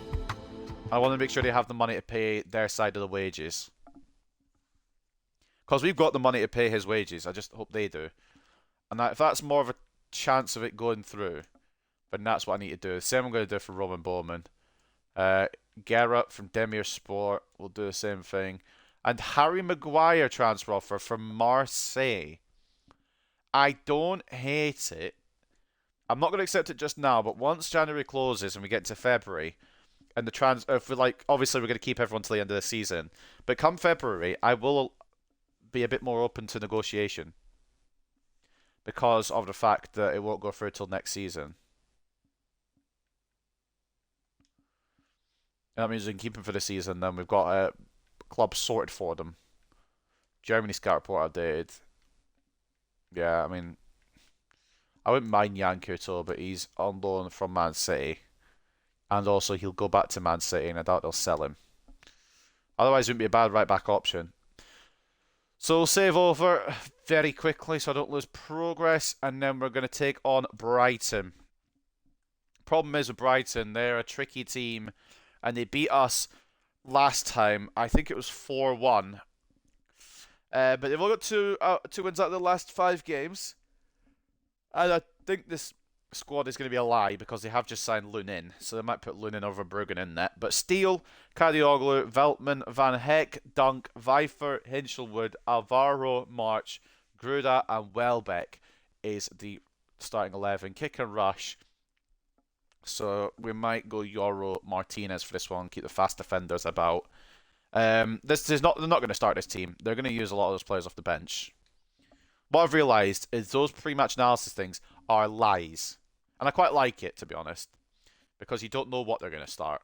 West Ham United Crystal Palace rivalry. I don't think I've ever heard that rivalry in my life. An interesting clash beckons as Manchester United host Brighton. Man United have an upper hand, but Brighton shouldn't be underestimated. And yeah, Brighton did maybe yes quite heavily last time. It's fine. Icardi has gone to Milan. Juventus might get Coleman. I'm pretty sure. Was he there before? I know he was at PSG. I can't remember if he was at Juventus. Damina, I don't know who he is, but it looks like a young player that Liverpool have signed. Lunin has gone to Brighton. Some interesting ones here. Milot has gone to Real Sociedad. Toloi could go to Villarreal. Top players put top performances, and that's exactly what Garnacho's been doing lately. Bowman may not be a Man United player for much longer. Oh, don't you worry. He'll be a Man United player for years to come. But we're just going to loan him out. And then after a great performance in the match against Southampton, Bruno is the player of the match, as he should be. I'm hoping we've got enough stamina with everybody. Sharpness has suffered slightly, but the stamina seems to be fine. Kobe Minu comes in for this one. Onana's fine. Shaw, we're gonna start Shaw. I'm gonna bring in Yoro for Delit, which is maybe a big call, but Yoro's a bit faster. Deal with the pace of the Brighton front line. Dallow's fine. I quite like Dallow in the save, you know, because he got quite nicely done with his rating, and he's actually pretty good. Agarte Minor is the dream midfield that I would like to use each time, and we're going to use that today. Fernandez, yeah. Garnacho off the left. Call me mad, but we're going to use Anthony off the right. And we'll keep Højlund up top, even though Xerxes wants game time, so we'll have to sub Xerxes on at some point. And then some of these players down here in the academy bit, or not in the academy, in the reserves bit, I'd like to look. Oh, well, Guerra, Longo, Shabalala, Kamalo, I think I'm looking to sell. And then Barton and Bowman we're looking to get loan deals for. We have one agreed in principle for Riley Barton, but we need to make sure that goes through. And I'm happy, like I said, I'm happy to pay extra wages if that's what they want, if it has to go through like that. Onana in goal, Shaw and Dallo as the fullbacks, Martinez and Yoro as the centre-backs, Ugarte and Mino as the centre midfielders, Fernandez, Cam and captain, Garnacho left wing, Anthony right wing, Højlund striker. I can't drop him, he's just too good. At Old Trafford, it is Manchester United versus Brighton. I think Højlund might still be top goal scorer joint with Fulkrug, but I might be wrong. Fulkrug might have scored last game. Højlund didn't, so. And Cecil's the one to watch, it looks like, if they start him. I'm curious what they do use.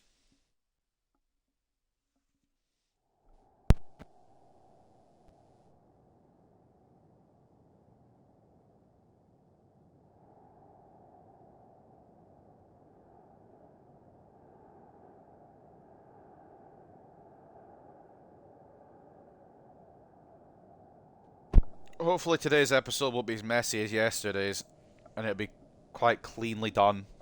No game crashes, no mistakes, no extra time in cup matches. We can't do that today because we've not got a cup match. What we do need is points on the board. Brighton is going to be a struggle, I know that. We've got 3 games to come. I don't remember who we've got in the Prem after this. I could just Google it in real life and see, actually. We've also got 2 Europa League fixtures to finish off our group. And I would like to get in the top 8 for that. I don't have to play more matches than I need to. Who do we have after this? Fulham. Right, okay. That's not too bad then. Fulham away. And I think we should be able to secure top 8 in the Europa League. And I hope we have enough quality to secure top 4 in the Premier League, but other teams around us might pip us to the post, which is why we need a good run in the Europa League as well. What are Brighton using then? Luden gets his debut, Kadioglu, Webster, Dunk, Veltman, Rico Lewis, Baleba, and Cecil, Gruda, March, and João Pedro. Yeah, they were lying about their team. I knew they would be. Gruda was a problem last time. Pedro was a problem last time. Veltman, for fuck's sake, he went and scored last time. Shaw's got some making up to do on that side, because he was the one that was a problem in the Brighton fixture last time. I maybe should have used Maz, but I didn't. Give Shaw a chance to redeem himself. Brighton kick-off proceedings at Old Gafford. And again, we struggled against them last time at the Amex. Will we be alright against them here? I don't know. We've seen to struggle quite a bit at Old Trafford, but always seems to be against the big teams. Smaller teams, although Brighton, I don't know where you count them as a small team or a big team. But Brighton are a team. I'll probably put them middle of the road. Ah, I tried to knock that through. And now we've got no Luke Shaw, which is what happened last game we played these. But he has made up for it there. Good start. I mean, the main play will be to go down the left. And through this man, Alejandro Garnacho. Seems to be unstoppable right now. Anthony's been left in acres of space, but he's not going to win a header. It took too long to come down, and he's 5'8", 5'9". He's not going to win the header. I don't think Kadioglu is much taller, but got there well. This is what I mean. We left him in too much space on this side with Luke Shaw, but he's done well again. Solly March. I don't know who they used on the right side last time around. But I don't think it was Solly March. Bruno, oh my god. It feels like a cheat code to use Garnacho at the moment, man. It's a great save from Andre Lunin, the new signing, but It really feels like a fucking cheat code right now to use him. He's so bloody good. Anthony.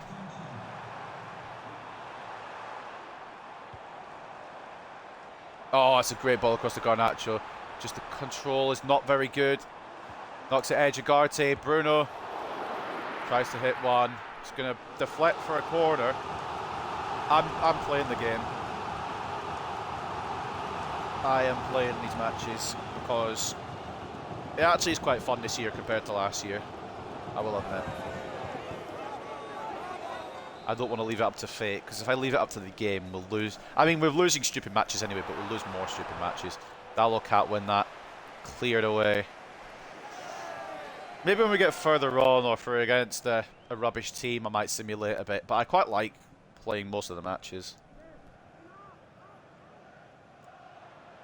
If it was like a rebuild kind of little series, I'd simulate. Because you've seen the rebuilding, you might have seen the rebuilding videos on YouTube where YouTubers pick a team to rebuild, they sim for the results, that kind of thing. I usually sim for those. I might do one of those at some point. But I want to at least get past Season 1 of Man United before we do one of those. Oh, fuck off. Oh, no. I just don't know why this game's so difficult to defend on. And why can't Onana save anything? There's two things I want in this save. One is a clean sheet, and two is my defenders to stay where they're meant to stay. I don't know why Martinez has gone all the way up. Left Euro in no man's land, and I don't know why Onana has the reactions of a dead pigeon.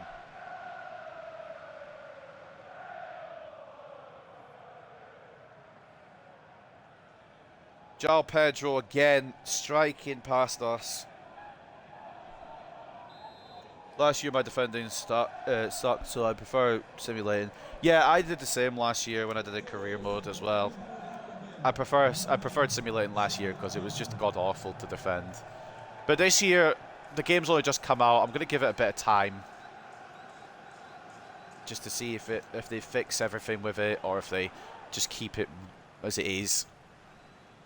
And if it continues as it is with the passing being not so great, the defending being a bit weird, although maybe it's just my fault with the defending, I might start simulating games again as well. I will try to battle through, but I can't get fucking through. Euro, Ugarte, shot. Garnacho's there, as always. Plays it off for Bruno to smack one. Clock tickling in off guard. I don't know if I'm ever going to get a clean sheet again in this game because I got so many clean sheets like at the start of the season, but as I've been going through the season, I seem to be getting less and less. I don't really know why, because I haven't really changed much. Maybe it's the style of play I'm using, the counter-attacking tactic. It leaves me more susceptible, or whatever the word is. Bruno, wrong side of the post. Good effort though.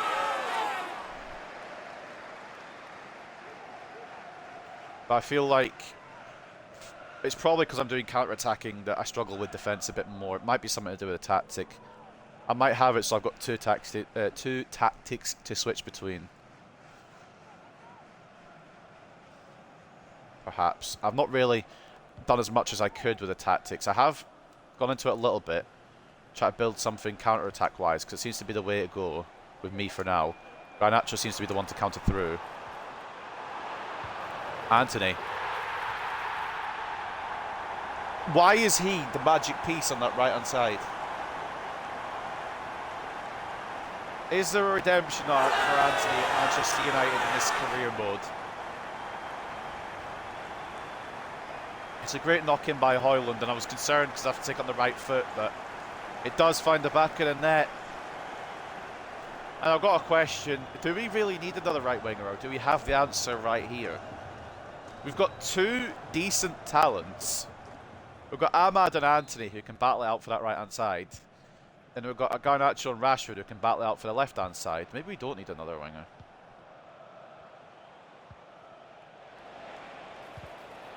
What I really need, and what I know I really need next year, is a midfielder minimum. It's committed Martinez that position again because I tried to tackle it, which bounced back to them, by the way. Yoro does really well. Got that bit out of play, but we're going to need somebody else. Casemiro, old, and not really got enough depth there. With just Ugarte and Mainu. Ericsson as well, he's getting older. Mal backs up now, Bruno's a cam. So that kind of takes him out of the situation. It's going to be probably centre mid, so if you've got any centre mid suggestions, I'm happy to hear them. I've got a few already. But I will happily listen to more. Oh my god, Onana saved a shot. Granted it was along the floor, but he saved a shot. Take a picture of it. And Onana actually saved the one-on-one. Anthony, yeah, Anthony's not doing great in real life. But in his career, he seems to actually do alright. Which is weird, but I'm not... Well, that's a poor pass, to be honest. I want to be minor, but it's not letting me be, so now Enciso's got to run. Yeah, Anthony seems to... For me, in career mode anyway, last year as well, Anthony seemed to be decent. Off target by Solly March, but it wasn't a bad effort. It does look like it's curling away the whole time. I'm hoping Onana had it covered. Yeah, it's a lot worse than Anthony in the game. I don't... In real life, I would be happier if he just left the club, but in this career mode, he seems to be quite good, which is weird. I'm not going to get... No, it's too far for sure. Those crossfield balls seem to be a bit weird this year as well. The LB and Y balls across the pitch seem to be harder to pull off. But a lot of the passing seems to be harder to pull off. Even basic passes don't seem to always go where I want to.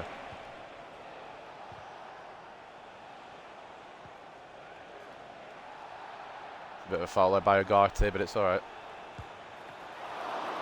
Shot near post, Onana.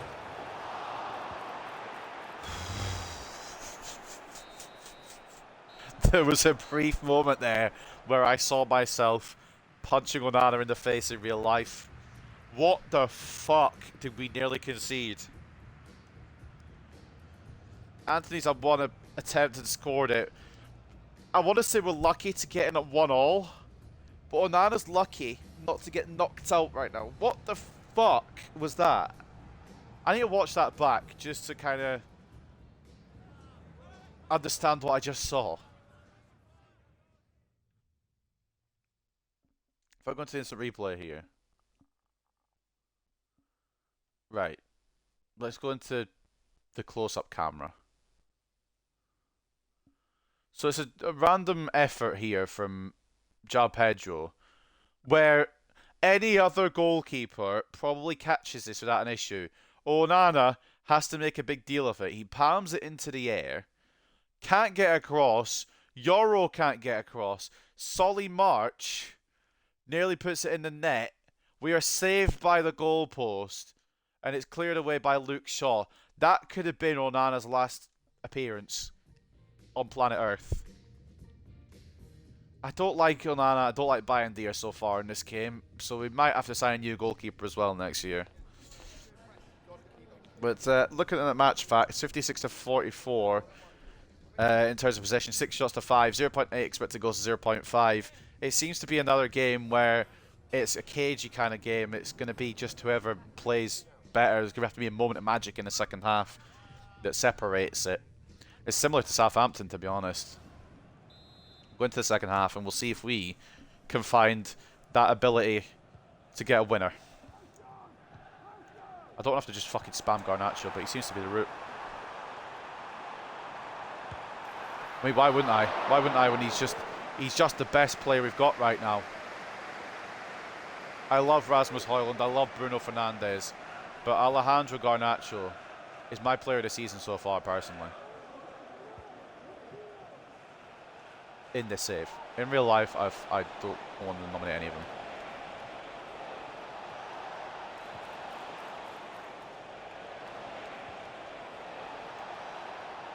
Ugarte heads away. Bruno need a run here. Shaw is that run.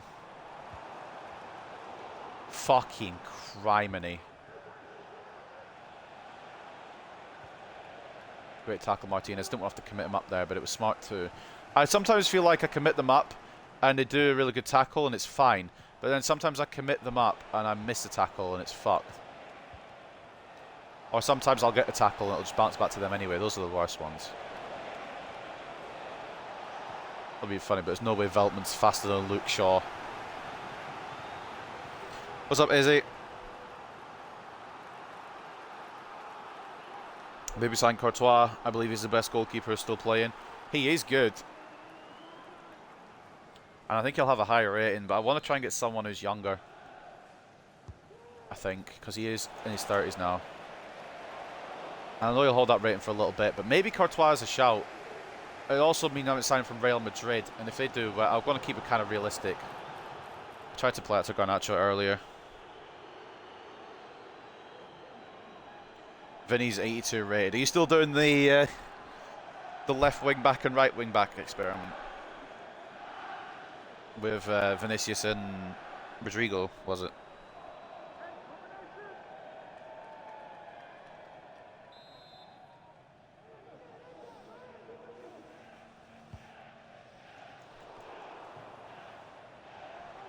Good header.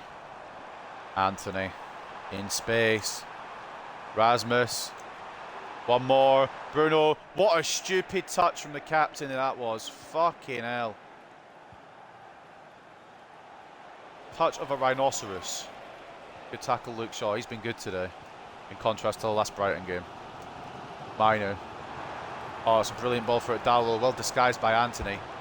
And it is going to come into Højlund. Anthony ran offside. I wanted him to stay on. I wanted to try to do that quick.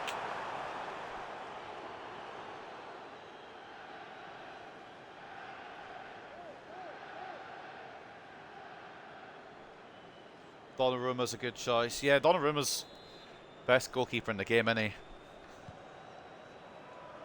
But I also want to kind of keep it realistic, because like if Man United aren't performing, then they're not going to have other players come to us. I thought that fucking Onana fucked it again. Like, see if PSG win the league and we don't get Champions League or something like that. We don't have European football or whatever. That's not going to convince people to come to Man United. I'll try to keep it kind of realistic in that aspect. Or like if Real Madrid win the Champions League, or anyone wins the Champions League, we probably won't get a sign from them either because they're Champions League winners. I've got a couple of shortlisted ones, and I'll add Courtois and I'll add Donnarumma. I've already got one I'm probably most likely going to go for if I do decide to make that move. But I've got Onana for the season, and I'm going to give him the chances. That's a wrong pass. Alright, we can make it work, we can make it work. We can make it work. I don't know what's so lethal about this man. I don't know why he's so good. But Anthony has scored again.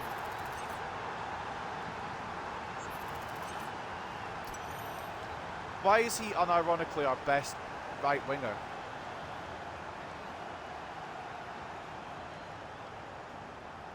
Why is Anthony actually good? Off comes Shaw now from Mazraoui. We still need some players fit for the Europa League. We play Rangers next. I'd like to keep some of the players ready for that. It's a must win. Our Rangers could be a banana peel. And especially as we've got FCSB last, they're doing quite well. I think we put enough pressure on him there, but that was intriguing. 5 goals in 7 matches for Anthony, by the way. I don't know what it is about him, but he seems to do alright. Mino. Good ball to Ugarte. Primary. And whenever we see lose the ball, we seem to have the defenders. Defense seems to be at 6s and 7s every fucking time. And he just fucking. Oh, I'm gonna scream! I'm going to scream! I need to scream, man. What in the fuck is the point? Whenever I'm trying to defend, nobody's there. I try and clear it with Dallo and I get tackled.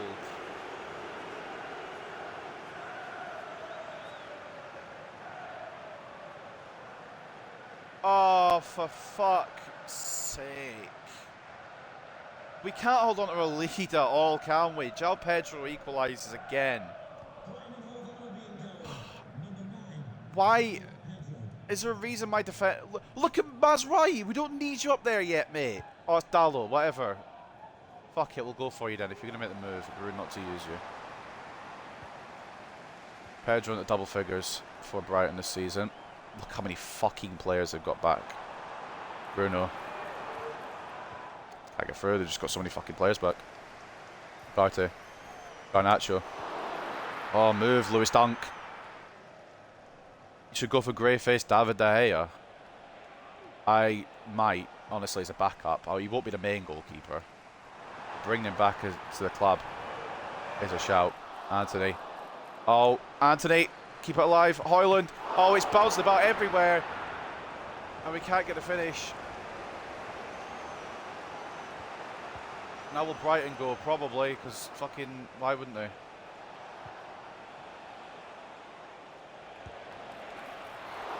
Pedro's gone from range, which means Onana should be able to catch that, but you just don't know with this man. Mainu. Oh, Cobby.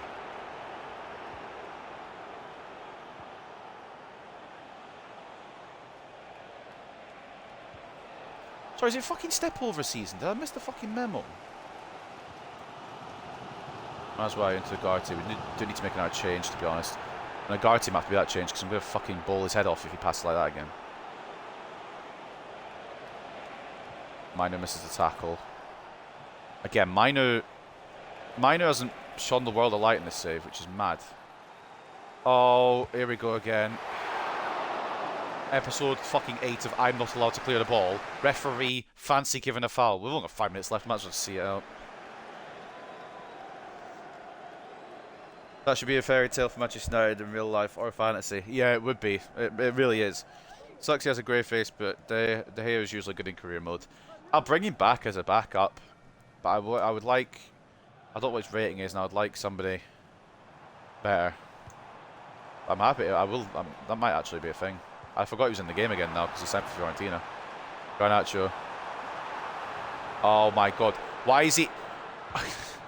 I don't really know what's happened there because I tried to move Garnacho and it tried to go through mud apparently. Yoro, good defence again. He's been alright today. Just seems to be fucking positioning that seems to get us fucked.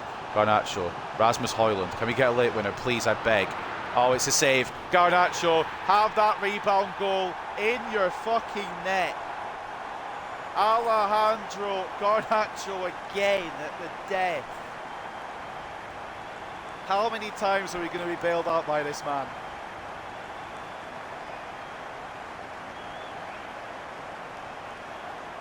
How many times is Garnacho going to snatch victory from the jaws of defeat?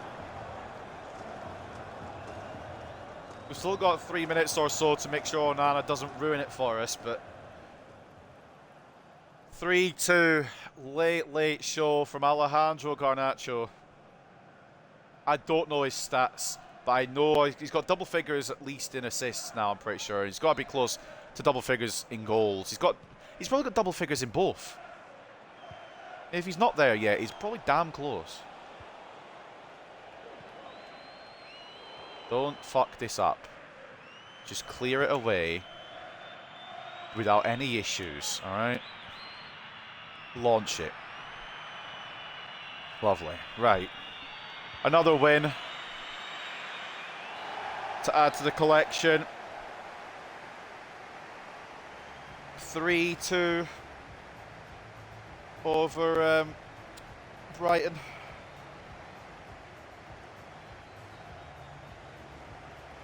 Very happy with that.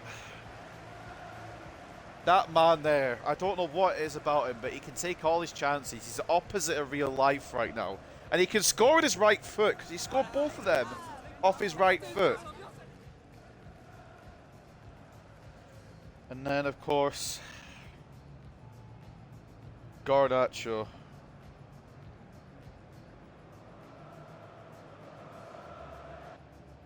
Alejandro Garnacho. I love this man. There will never be a man I love more in this career mode than Garnacho, man. I fucking tell you now. Alejandro Garnacho. I could kiss him. Anthony with a brace and an 8.5. Garnacho with a goal and an assist. The winning goal as well. Always there when we need him to pop up, isn't he? Rasmus Højlund drying up a bit with the goals, but does get an assist and a 7.8. It could have been dramatic because fucking I can't seem to defend. Thankfully, we saved it. João Pedro's pretty good, isn't he? Brace at a 9.3, and Gruda's pretty good as well. 2 assists for him at an 8.4. Oh, mate, we should have won that more comfortably, but I'm just happy we won that, you know? 55 to 45 in terms of possession, 12 shots to 10, 3.3 expected goals to 2.1. I'm happy with it. I'm very happy with it. And we'll watch a image again. Alejandro Garnacho, it's a rebound goal, but who gives a shit? I can tell you I don't. Højlund gets his shot saved. Lunin puts it straight into the path of the one man you don't want it straight into the path of. Garnacho at the near post, lifts it over Lunin, and it's limbs at Old Trafford. We get revenge on Brighton. Onana, you can celebrate for your life, mate, because there's moments in that game where I wasn't very happy with you. We'll put it at that.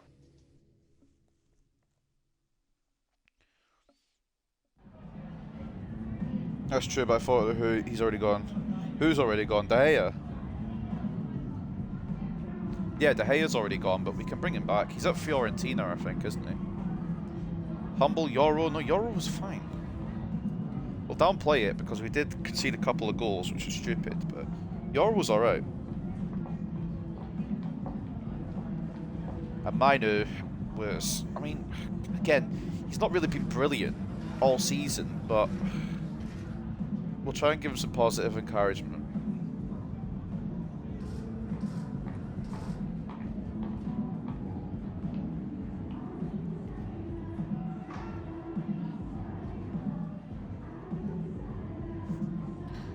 Garnacho, yeah, well, I mean, it's Garnacho. What else can we say?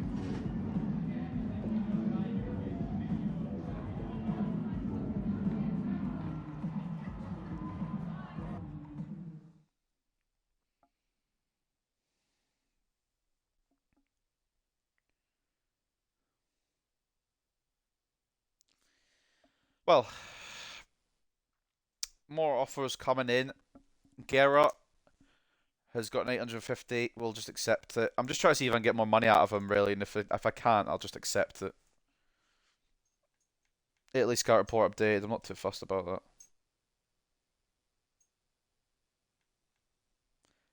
A man that we may look at for the midfield, Kefren Taram. We'll put him on the short list.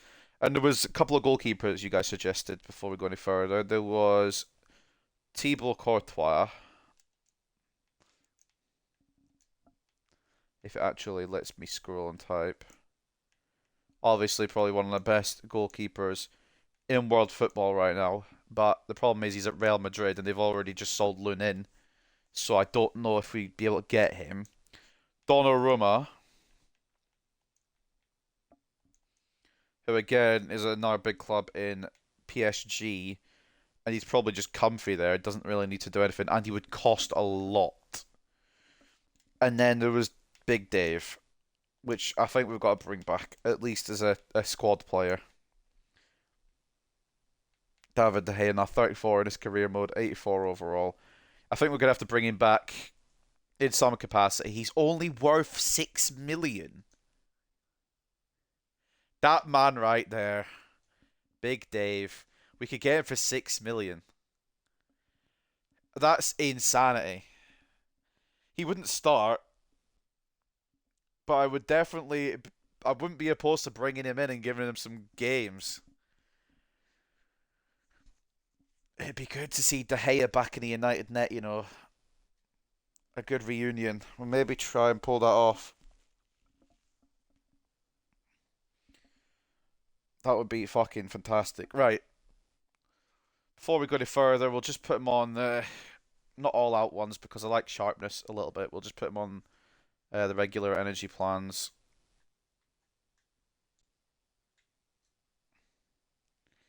And yeah, we'll leave the bench as it is. So in a few days' time, we play Rangers. I'm not being fucking funny, like, but what the fuck is this?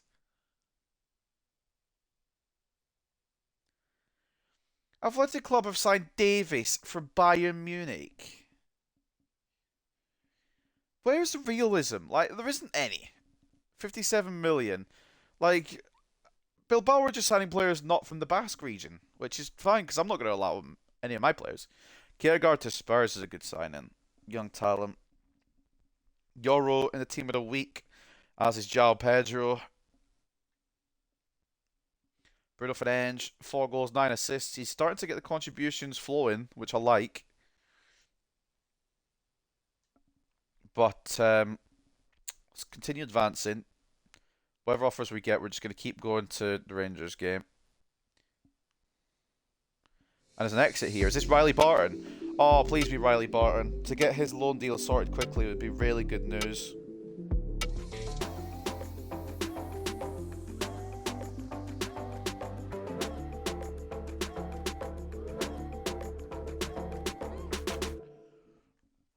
That is Riley Barton. He will spend 6 months at Lugano, hopefully becoming a baller. And maybe, just maybe, we can integrate him into the team next season. Wouldn't that be good? Plenty of tasks to do before the Rangers game. So, first of all, Chief Executive says Barton's loaned out. Good to know. Cheers, mate. Second of all, we've got a message from Anthony, who wants the game against Rangers. Why wouldn't he? Because I'm going to start Ahmad against his former club, that's why. But I mean, Anthony might come off the bench.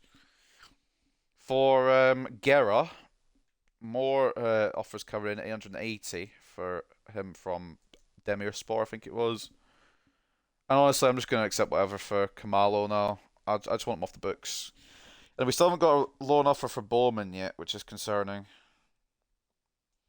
We've whittled down the tasks. England scout report updated. Harvey Elliott would be a good signing. It's just a shame he's at Liverpool. Anyway, we are here to try and get into this top 8 then, because we struggled a little bit along the way.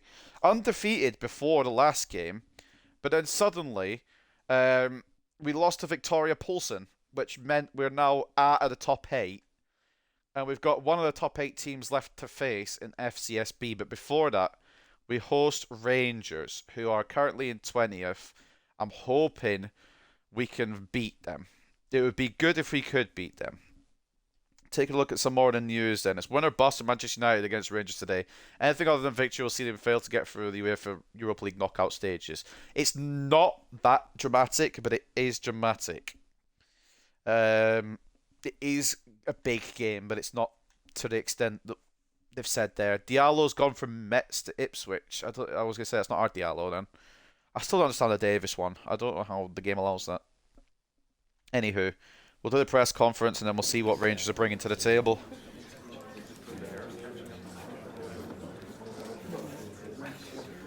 Yeah, Hoyland's been fucking insane, but we're going to give him a rest.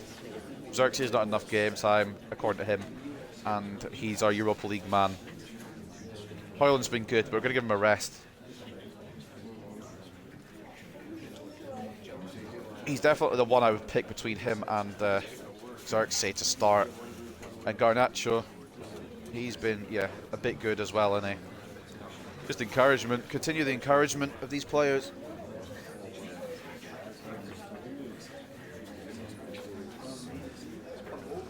And Onana. I mean, Onana struggles anyway.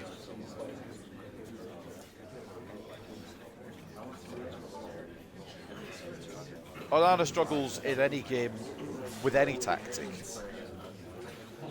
It doesn't really matter what Rangers bring to the table. Onana will make sure to be struggling anyway. I'm not bringing in Bayern Deer, I'll tell you that much. He's not fucking sniffing the team. This is the Rangers squad that the game wants us to think they're going to use. Butland in goal, Sterling and Casemiro? Don't know if I've said that right. As the fullbacks, Proper and Sutar as the centre backs, a proper captain inside. Diamandi and Baron as the centre mids, Matondo off the left, Cerny off the right, Bayrami centre attacking mid, and then Dessers up top. Raskin, Danilo, Hadji, Dawal, Balogun, Jefte, and Igamane on the bench. 2 wins, 2 losses, and a draw for the Jers in the last 5. We should be able to win this. Now, boys, I hope I'm not asking for too much here, alright? Onana does stay in between the sticks, because why wouldn't he? Harry Maguire will start. God forbid Tyrell Malacia will start. And I'm going to pull a huge card out here. Roman Bowman will get his shot in this team. I know Anthony asked for the game, but he's tired. Oh, I suppose I better keep him on the bench because he'll complain. So we'll do that. Roman Bowman will get his chance. This is risky business. But if there's one man who deserves it, it's this man. We'll give him a go. See how he plays. He's not anywhere near where he needs to be. I know that. But he might get there with a bit of help. Casemiro, Ugarte. I'm going to chuck Eriksen in instead of Casemiro. And Mount for Fernandes. I think that's how we roll for this one. It's a bit weaker and a bit riskier. I'm actually going to bring out Darlow for Maz. But it should be still a win. So Nana in goal. Malacia and Mazraoui as the fullbacks. Martinez and Maguire. If I actually, hold on. I've not started deleting a while. Why have I not started deleting a while? Delite's going to get a game because it's been a while since I actually started him. Sorry. I completely forgot about him for some reason. Onana in goal. Malacia and Mazraoui as the fullbacks. Delite and Maguire as the centre-backs, with Maguire captain today. Ugarte and Eriksen in the centre-mid spots. Mount at cam. And it's going to be a first ever start for Roman Bowman off the right. Off the left it is Marcus Rashford. And up top it is Joshua Zirkzee. We are here at Old Trafford then. Manchester United versus Rangers. A must-win scenario.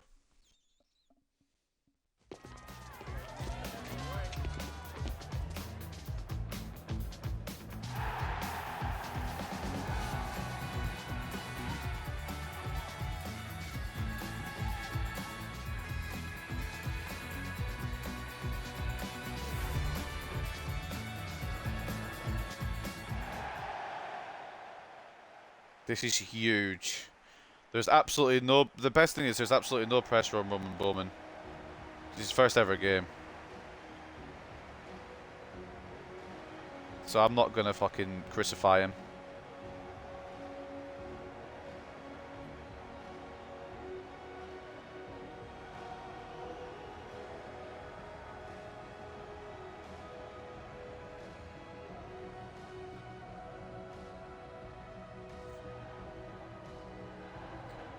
Again, it is must win, but I'm happy to risk a little bit.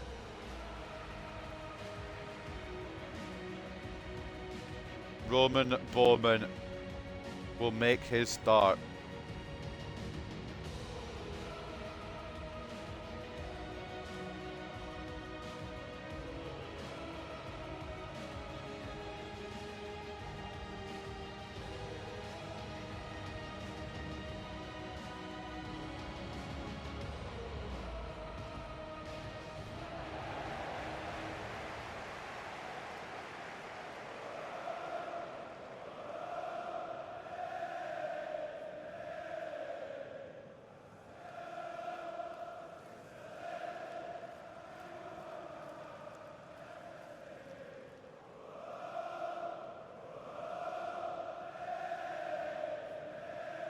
What Rangers bring to the table? Are they going to be honest? Oh, it's us. Well, come on. I want to see the Rangers squad.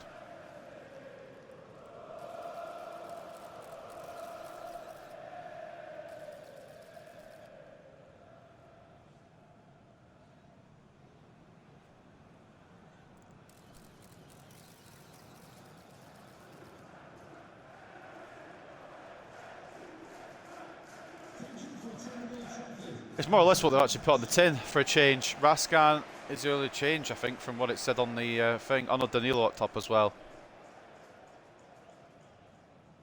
It should be a dub. But we lost to Victoria Poulsen, so who knows.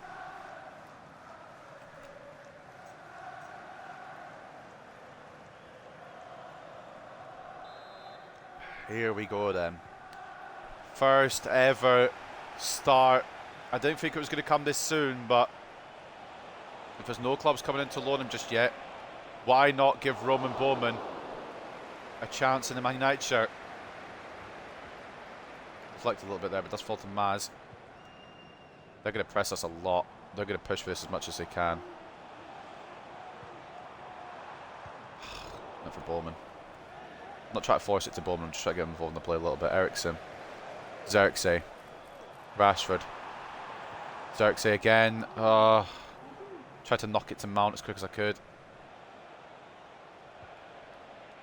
I haven't over-rotated here. I don't actually want to lose this because FCSB is our last group stage game and they're doing pretty well. I still think we should beat them with the quality we have, but like, we might not, and that's what's concerning. We have to make sure this is a win if we want to not go through the playoff places to get through. Xerxes, Bowman keeps under pressure. Back towards Xerxes. It's blocked.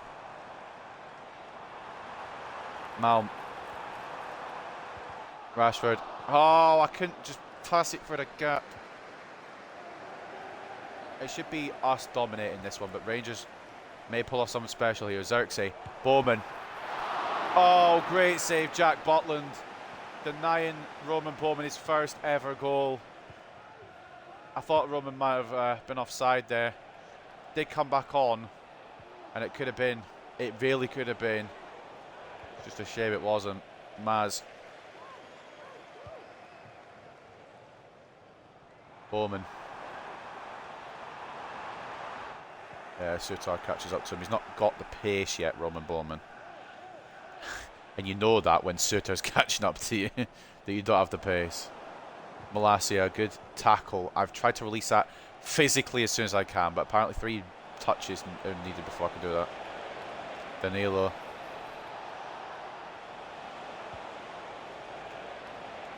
Rangers try to take a shot. Leader Garty gets tackled off him, but it's not really anything of a shot because I think it was meant to be a tackle. Maz. Well, I've tried to spot Rashford there, so I've not really got an answer for that one, unfortunately. Bowman tried to press, unlucky. Eriksson, Mount.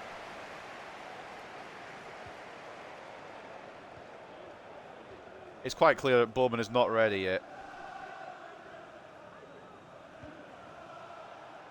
for this level, but he will be. He will be there sooner rather than later.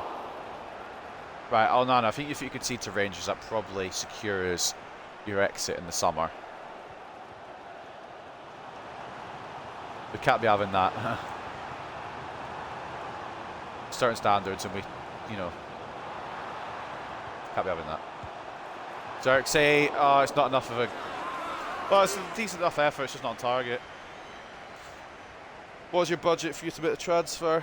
This season, we haven't got any budget because I'm not doing any signings season 1. I mean, we do have a budget, but basically what I'm doing is, like, basically Ten Hag got sacked. He's already wasted all the money for this season. We can't sign any more players, so we've got to stick with what we got for this season. But next season, I don't know. It really depends on if we qualify for Champions League. Xerxes tried to get it across to Bowman, or did he try and shoot that? I can't tell. So basically, whatever budget we get next season is whatever budget we'll have.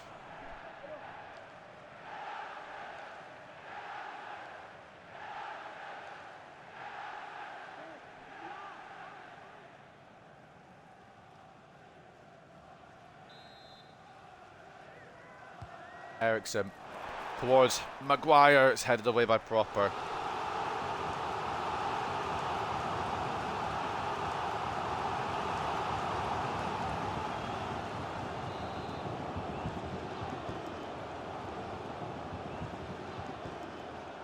Ericsson. Ball in. It's not great. Agarte. Mount. Strikes it nicely. Butland saves again. What I'll get is what I earned this year. Yeah, it should be. Any unspent budget should go into next season, so we'll have quite a bit of money to work with. Maguire can't get there ahead of Butland. No goal yet. Concerning, but it's not really the biggest deal. I mean, the goal difference may come into effect, but my main prerogative is the 3 points. I mean, I've got in the way there of Maguire.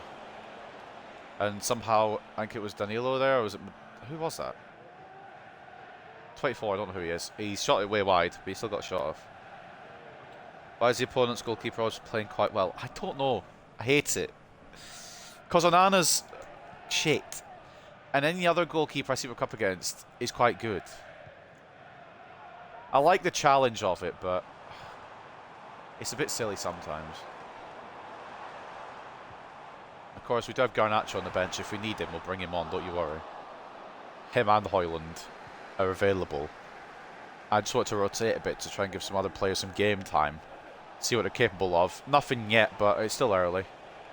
Malassia's been decent in the tackling. The passing is not great, but never been his game. I've tried to fucking... Oh! I just wish it would delay when I try to pass it. Matondo escapes Maz. Ball in. Danilo. Good save, Onana. He actually saves it away from the goal. Holy shit, Onana didn't save it straight to a Rangers... Well, I mean, he did save it straight to a Rangers player, but not all, like, immediately. Oh my fucking god. I can't pass. It just doesn't seem to want to pass anywhere I want to aim it. Ericsson. Over to Bowman. Tried a cross, but it's blocked to Butland. If we would have met Xerxes anyway, but Bowman's putting in a good little shift. He's not doing bad. Obviously, it's a new level from those youth tournaments, but... Oh, Rashford, can you please run into some fucking space, mate? Agarte. Into Xerxes, perhaps. Oh, it's a save by Butland again. Bowman's going to chase it down. Not going to win it over Dujon Sterling. Butland, another save. And we'll win the throw. Man's right, doesn't get touch on the ball. Oh, but fucking, I didn't aim it there, so cool. We did lose possession of our own throw-in, yes, but I didn't aim it there. Criminy. Defending is not my strong suit, as you can tell, but I feel like at some point I should be tackling and it just isn't tackling. We're going to go to the break goalless, it looks like. Unless Rangers score from this corner. Which it might. It's headed away by Shaw, but not fully away. Danilo tries near post, wide. 0-0 at the break, but Rangers aren't backing down. They need it more than us, to be fair.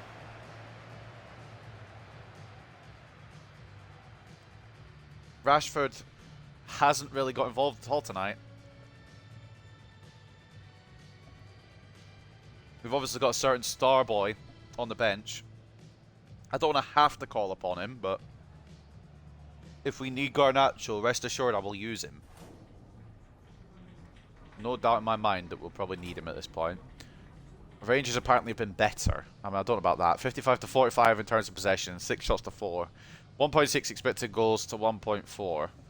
I feel like it's been an equal game, but we have rotated a lot. Performances, Onana's been the only good player. Fair enough. It's a bit rude of the game, but yeah. Rashford is better than last year. Oh yeah, definitely. Rashford had a stinky year last year. He's already done better this year, but still not his best. We could get an early goal to open the second half. That'd be fantastic. Joshua Xerxes, far post. Go away, Jack Butland. The game wants us to bring Maguire off. I think he's probably going to be our source of goals, to be honest. Try and get a corner. We'll aim it onto the big number 5's head. And we do have a corner here. Maguire in central position. Can we lock it onto him here? We can. Maguire! Oh, what a save again! Agarte. Maguire. Delay. Oh, Xerxes! The turning circle of a fucking bus. Matondo, can he escape Mazraoui here? Doing a decent job of it. Will he be able to create anything for Rangers though? Onana saves it. I thought I got Martinez in the way. It's end to end, this shit. Danilo coming close to Rangers. I moved out of the way with Martinez. I thought I moved in the way, but I apparently didn't.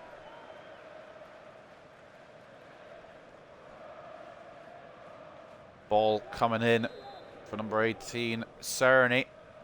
Well, we've got hold of Maguire, but I'll probably switch when I try and fucking defend it. There we go.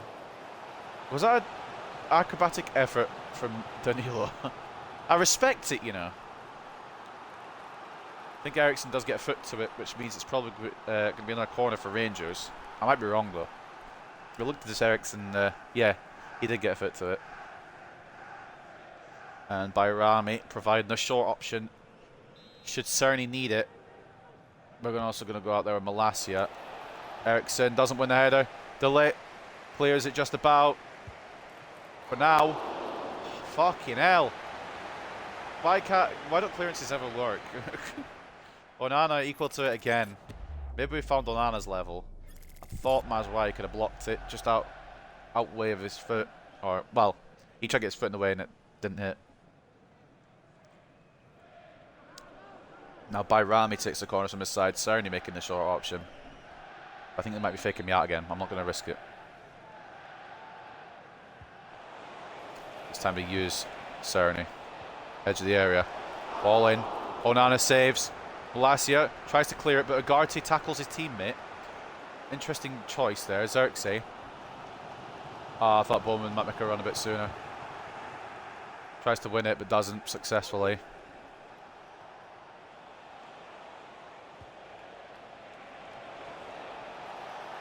Kiergaard's gone to Spurs. Rabbi Matondo. Great save Onana again. Holy shit, we might lose to Rangers. Mason Mount. Roman Bowman. Joshua Xerxes can't get on the end of it. Xerxes. Oh, for fuck! Why is nobody there?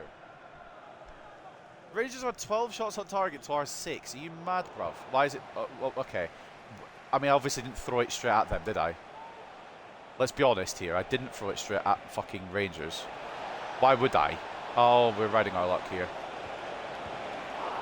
It's only a matter of time. Onana is having a day of his life. Right, let's fucking fix up here. What is fucking going on? Xerxes had his minutes, we need a bailout. Bruno's had his minutes, we need a bailout. And Rashford's had his minutes, we need a bailout. Honestly, Bowman can stay on, why not? Maybe you can change your mind on Onana and let him stay. He's had a really good game. Honestly, if he's alright, like, I don't hate Onana. He's too accident prone. The lit again. Has to cover. We're going to bring on our changes. Unless things change for us. Xerxes. Bowman picked out. Try to knock it back into the middle. Just never seems to be anyone there. I think we're going to draw this one, unfortunately. Or even potentially lose it. Tondo's had Mazraoui beaten for pace all day, and Dalo's not much faster, but maybe we need to bring him on. Pressure on Mazraoui here. Malacia. Good control. Rashford. Just lock onto just lock onto a Man United player. You don't have to fucking like fuck me over every time. Oh shit. Onana again. We are shit. Change is coming in now. Bruno, Garnacho and Højlund all coming on, the main goal threats of this team. We need one desperately. Will we get one? I don't know, but we need one. Eriksson can't get a tackle. Oh my god. Okay. Now. Onana launches it. Bowman. Solo right now. Højlund making the move. Roman Bowman to Rasmus Højlund. Oh, what a save again, Butland! Rubs the assist, the first ever career assist of Roman Bowman. I should maybe brought on Dallo as well. Still maybe could. Oh, what a brilliant play. Amatondo. You fucking... Oh my god. How have Rangers not scored today, by the way? Where is our defence 90% of the time? Garnacho, Højlund, Bruno. Fucking bullied off it. I'm going to draw 0-0. I might even lose this still. Rangers have actually been really good. Alasia, oh, of course we can't keep the ball in play.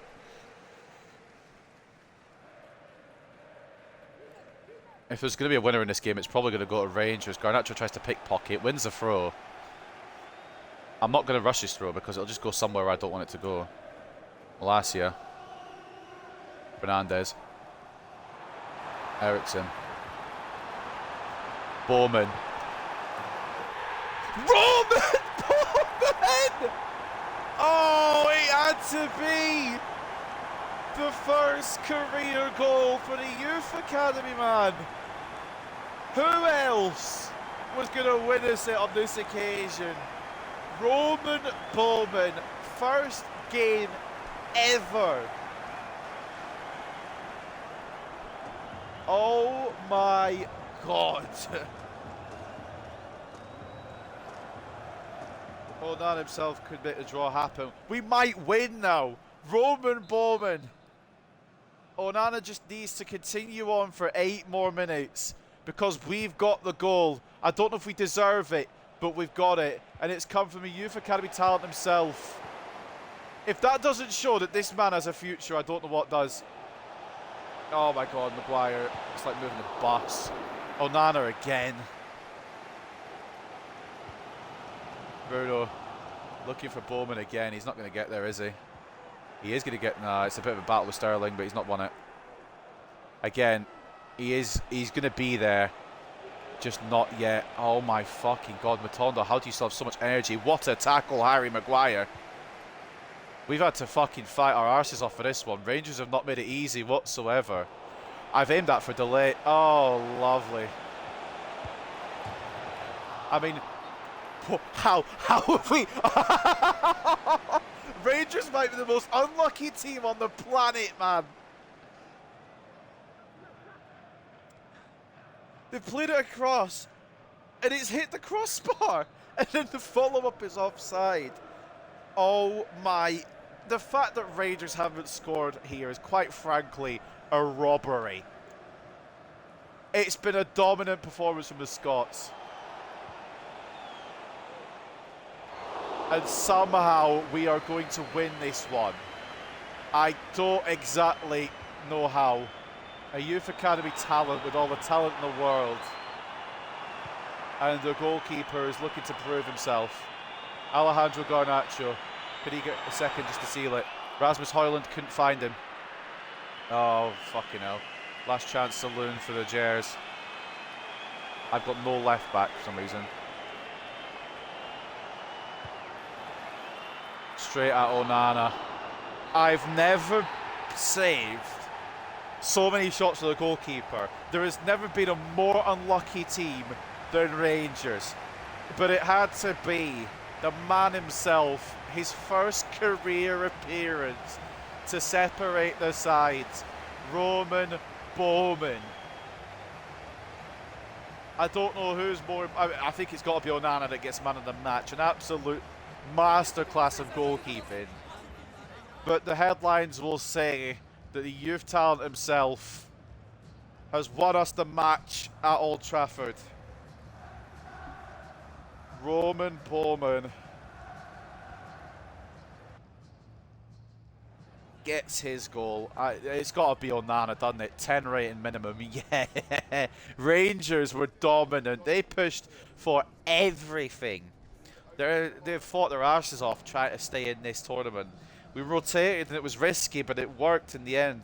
It was a reward. 55 to 45 in terms of possession. 19 shots to 8. 5.8 expected goals to 3.1. It's not like we didn't deserve to get something. The Rangers just deserved it more, but at the end of the day, there's only one man that is man of the match. And as much as I love the Youth Academy talent who got us the winner and got his first career goal, it pales in comparison to Andre Onana's display today. 14 shots, 14 saves. Even the ones that he shouldn't have saved, he saved. Can we get a bit more of that in the Premier League there, mate? Andre Onana's had the game of his life. Manuel Ugarte, solid performance in the midfield as well. Of course, the headlines might go Roman Bowman with the first career goal ever. And Christian Eriksen with the assist, 7.3. But my God, I don't think I've seen a goalkeeping performance that good in a long time. Somehow, I don't know how, but Rangers lose this match. 8.6 for Danilo. He had 11 shots. Jack Butland with a 7.7. He kept us at bay for a while as well. Bayrami had a shot. Matondo had 2 attempts. Cerny had 2 attempts. Raskan and... I mean, even the right back had 2 attempts. Diamande had an attempt. I mean, it was pretty much 3 shots on our goal today, and we managed to pressure so well. Andre Onana will go down a legend for that performance.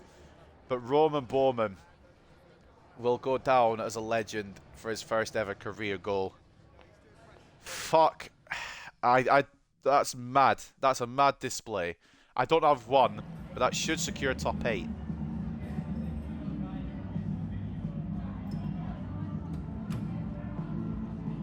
Malacia was... I mean, there's going to be a lot of players that go under the radar here just because of the heroics of Andre Onana. Malacia was very good. Honestly, it was the right-hand side with Mazraoui that was the struggle. Mazraoui was the problem.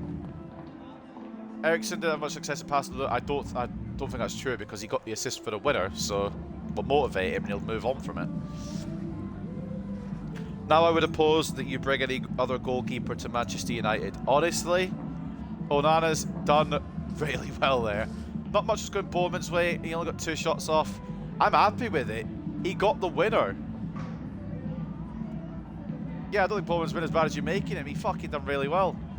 No comments about Onana for some reason. Absolute heroics from Andre Onana. I mean, it was a hell of a display. And we really need to look at, well, what do we do? Because he has his good games and he has his bad games.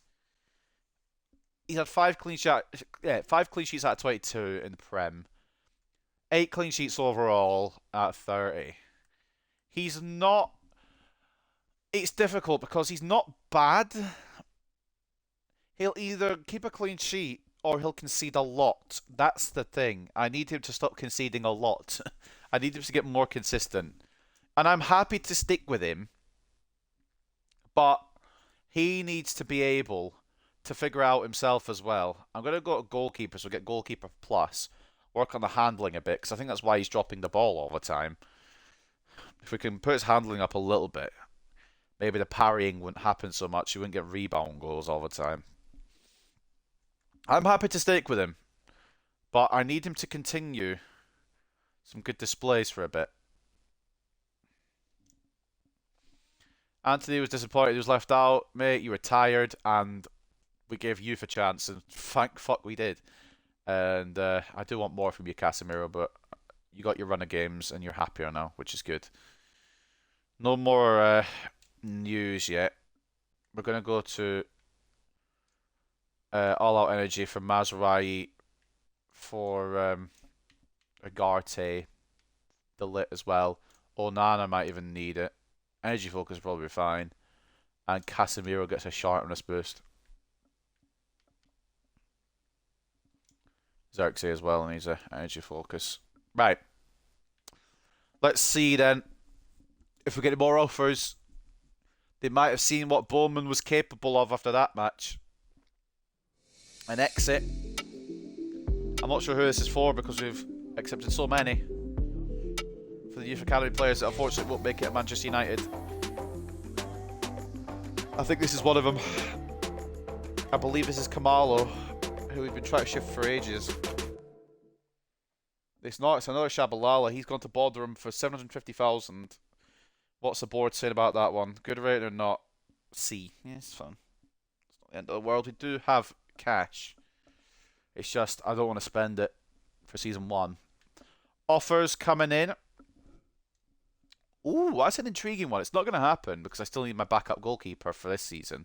But I don't hate that. Arsenal want to get Bayindir for a loan deal. I don't hate that. But again, I can't sign anybody, so there's no point in me doing that because if we don't have Bayindir, we're going to have to use Heaton. And I do like Heaton as a legend, but he's just not good enough, is he? Let's be real. This man's just moved. He's not going to go anywhere. Mascara. We're not going to be able to sign Pedri because it's unrealistic. Or Gavi, because that's unrealistic too.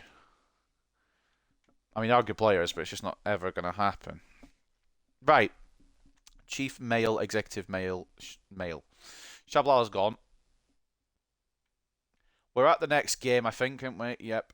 Match day against Fulham. Before we go any further, we'll save over as well, so we don't lose any progress, as per always. I mean, I already did, but we'll save again, just double check. What about the goalkeepers you requested? I'll keep the goalkeepers on the transfer list because there's still the rest of the season to go. And Onana did have a really good game, but I can't just trust him off of one game. He needs to be consistent. So for now, I will keep these on here, but there's no guarantee I'll sign any of them. The only one I probably will sign is De Gea, and that's just as backup. Maybe send Bayindir the other way, perhaps. But I'm going to bring De Gea back, I think, regardless, because I would like that reuniting, honestly. It was something I wanted to do last year, but he wasn't in the game last year. So the stage is set for a new clash, Man City-Chelsea. Alright. Interesting clash. Beckons as Fulham host Man United. Fulham have an upper hand, but we shouldn't be underestimated. I don't think they do. We beat Fulham last time. I don't remember the score. Galeno has gone to Brighton. They seem to be making moves. Jurasek has gone to Newcastle. I don't know some of these players, truth be told. I'm just reading what it says. Only just promoted into the senior squad. Bowman took a big step forward, scoring a first ever goal from Man United today. And after a great performance in the match against Rangers, Onana is named player of the match. Andre Onana has pretty much secured our top 8 place in the Europa League, I would think, at this point. Or maybe he hasn't. Why are we still 9th? Did everyone above us win? Oh no. I thought that would get us top 8 secured. Bollocks. But we have to beat FCSB then. Well, that changes the squad I was going to use today. We're going to have to go full strength in the Europa League to try and make sure we get into that top 3. Because if we beat FCSB, we'll overtake them. But I thought we were going to be in the top 8 now. Well, that's interesting. That's an intriguing bit there to read about. Premier League, we're in 6th, which is 1 point off the top 4, but games in hand. We actually could overtake Arsenal with a win. So you're seeking for these goalkeepers, we're not signing any? Yeah.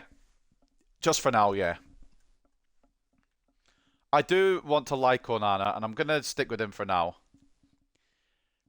But between now and the end of the season, I will review his form, see how good he does. If he does good, then he'll stay. If I don't feel confident, then I'll probably... I don't know. It's a difficult one. I'll look at it more at the end of the season, but I'll just keep those guys on record, just in case. 2 wins, 2 draws, and a loss for Fulham in their last 5 matches. Leno in goal, Robinson and Ba as the fullbacks, Cuenca and Anderson as the centre-backs, Burge and Reed as the centre midfield, Smith Rowe off the left, Iwobi off the right, Andres Pereira at cam, Raul Jimenez up top. They've got Almeida, Bassi, Castagna, Tete, Nelson, Lukic and Kearney on the bench. They play a counter-attacking style with Ba as a key player on both ends. He is quite good. But basically, yeah, for now, Onana is safe with that display. What a display it was. I can't really say no because he was very good.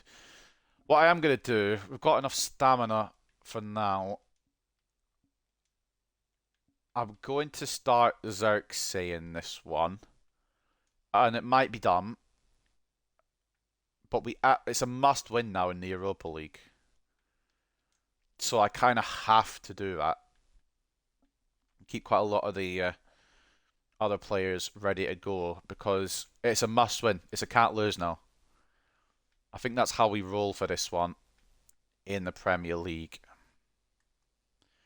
I think all the tactics are as they should be as well.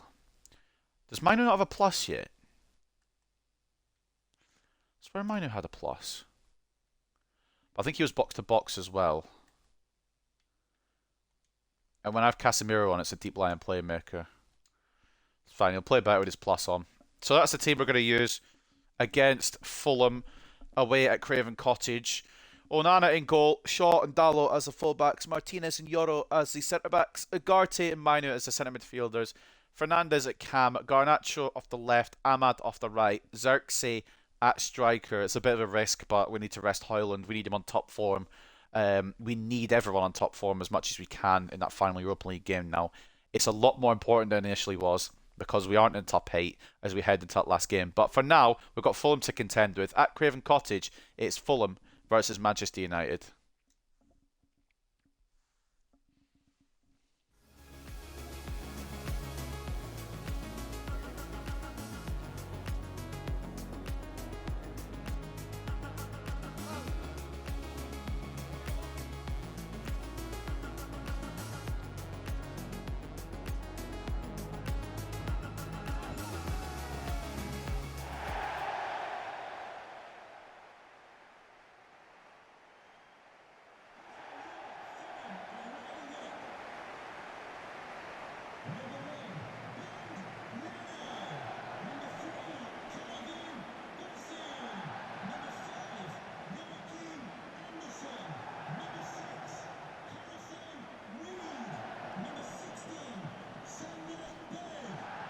Should be 3 points.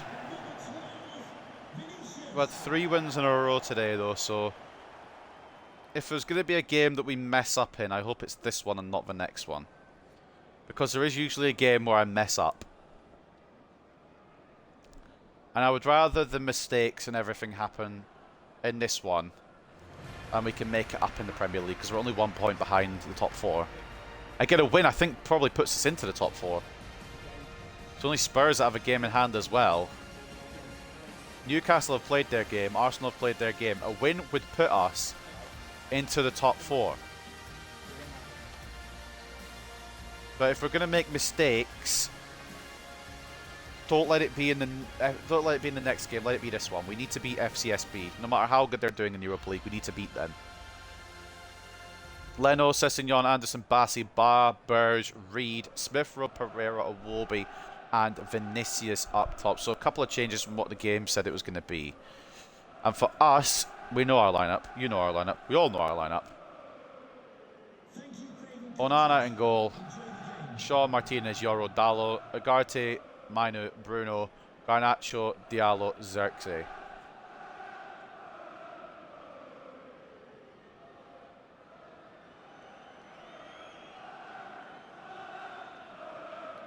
Can we go for another 5-win episode, perhaps? Possibly. We'd have to win this one and the next one, though. Tall order. But it's one I'm up for. And again, if we have to be shit in one of the games, let it be this one. We are going to pretty much get through to the playoffs in the Europa League anyway. But I want to get automatically through in the top 8. Ugarte, really early. Oh, Leno forced into action.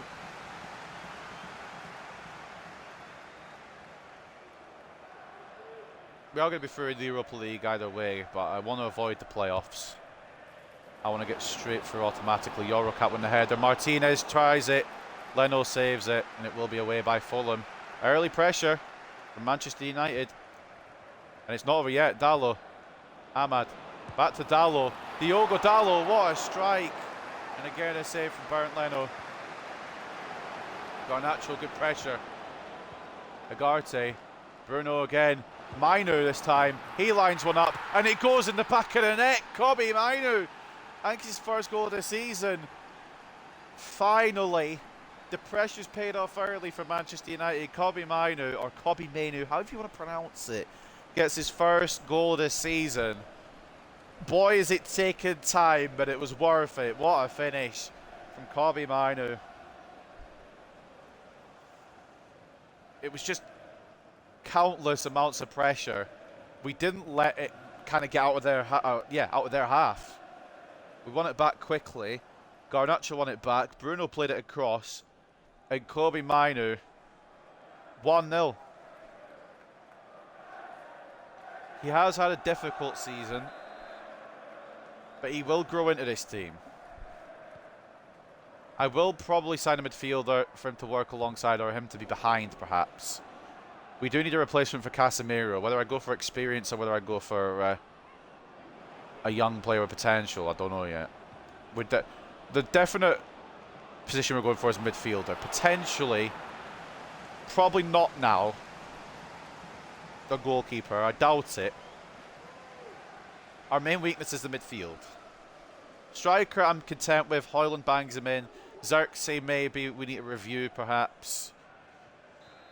Possibly a left back. I like Luke Shaw, but there's only so much mileage he gets. And I've already got my signing for that one. I think I'm going to go for. It depends on where they finish though in the league.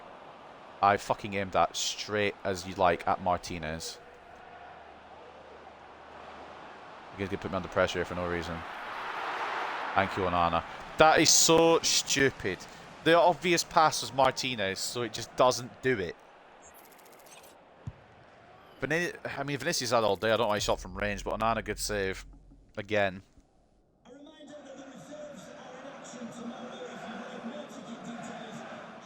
At the very least, it will be a left back and a centre mid, I think, at this rate. For season 2.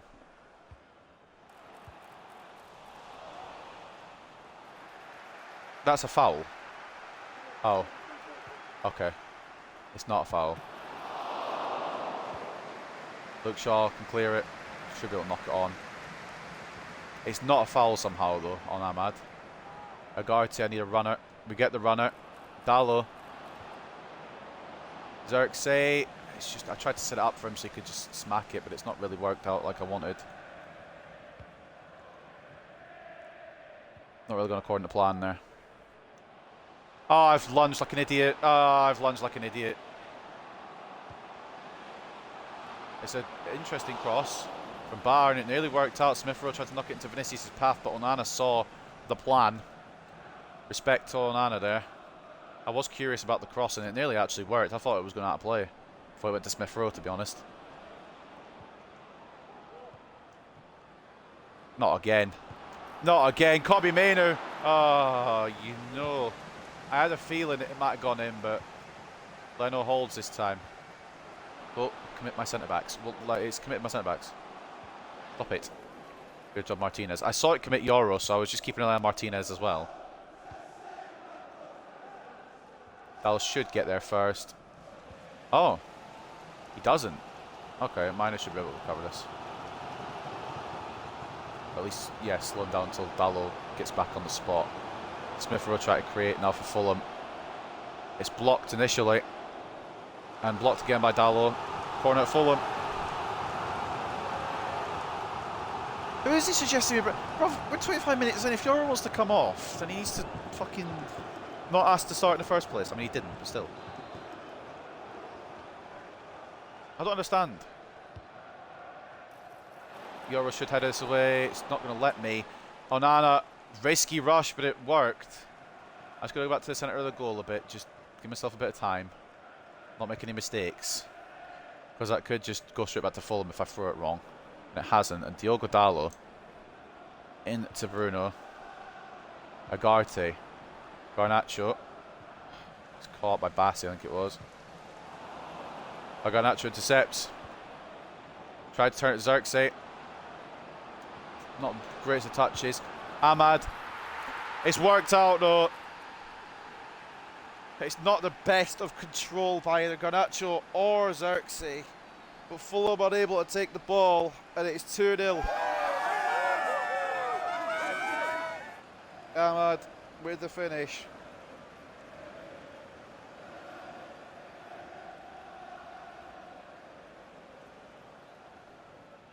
Great goal.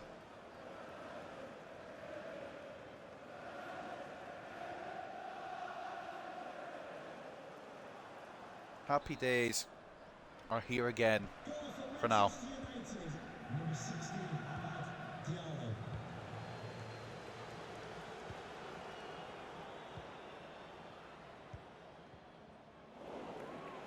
Agarte. Oh, you fucking pillock. Forgot Villa signed Gabriel and I was confused. Or is it Gabriel Jesus? I don't even know. I am confused. For some reason it does the first names when they score on those scoreboards. Bruno, why not? Bit of confidence. I'm playing some really good football. That was from Mainu. Guess where it's not gone? Big Cobbs. Oh, fuck off. Does Carlos Vinicius get past Yoro like that? Okay, thank God. I don't know how he's actually got through the gap. I respect it, to be honest. I don't remember Carlos Vinicius ever being that fast. That's my point, I think. Xerxes. Oh, he's just a clunky bastard, and he's not a ball-playing kind of striker. I need him to be like the header-scoring striker, but the thing is, headers are fucking shit this year. So I don't know if Xerxes is what we need. I'm not going to sell him. At least, not initially, because why would I? He's just come in. Amad Diallo, you're an absolute superstar, crazy man. Mad bastard, ain't you? There's absolutely no issue with our attack. We've got Højlund bagging goals. We've got Xerxes, he contributes, to be fair. It's not like as much as he could, but it is as much. It is some. Left wing, we've got Garnacho. He scores for fun. Rashford, he helps a lot as well. He's actually quite good. On the right wing, I don't know who to use because Ahmad fucking shows out, but Anthony also shows out. Selection headaches, but not for a bad reason in the attack. It's good to have these kind of headaches where you don't know who to pick because they're all too good. It makes a change. It makes a nice change. Oh my don't you dare. Don't you actually dare. That is the most obvious bullshit I've seen for a pass in a while. Yoro basic pass to Dalot just doesn't even go to Diogo Dalot. Garnacho. Ahmad for the break you get a hat-trick. It's ridiculous. We are all over Fulham in a different way. It's an Amad Diallo hat-trick before the half. Garnacho gets his contribution. He probably already has one somewhere else, but what in the fuck? What do I call this episode? I was going to have it something to do with the Europa League, but now Ahmad's got a hat-trick. So I don't want to name it after Ahmad again. 4-0 at the break at Craven Cottage. We are pumping Fulham something awful here. But like, I don't know what to name this for going on YouTube. Do I call it something to do with Ahmad? Do I call it something to do with Maguire when he scored his first goal? Do I call it something to do with Roman Bowman? Or do I base it around Onana? It's so difficult. There's been so many stars today, some star-making performances today. I don't know which to pick between. I think it'll probably be Roman Bowman, but It's insane. 9.2 already for Diallo, and he's already got a hat-trick. 9.1 for Garnacho, 8.8 for Bruno. Onana's done well as well, 8.7 again. 8.4 for Xerxes. 11 shots to 5, 58% possession to 42. 1.9 expected goals to 0.8. Leno has struggled a lot today, and I don't know if he's going to be able to turn it around second half. We could probably rest Ahmad and maybe use him against FCSB. Or we could maybe go for a goal-scoring record with him. What the fuck's going on here with Amad Diallo? What the fuck's going on with Martinez, actually? That's a better question. It just moved him out the way for no reason. Early shot effort from Fulham. I'm pretty sure they made a substitution as well. I didn't see who it was.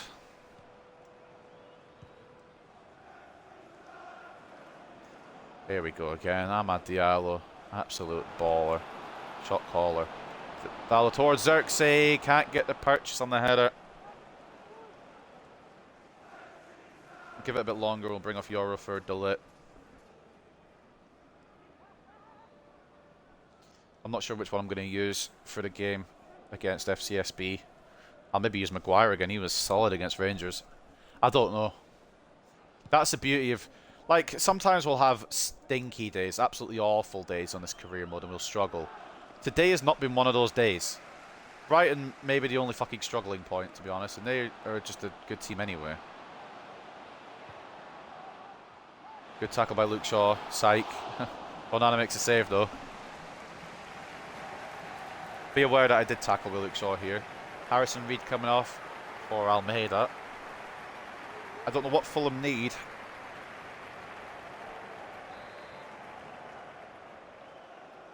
But it is already a lead they won't it's probably 3 points secured already.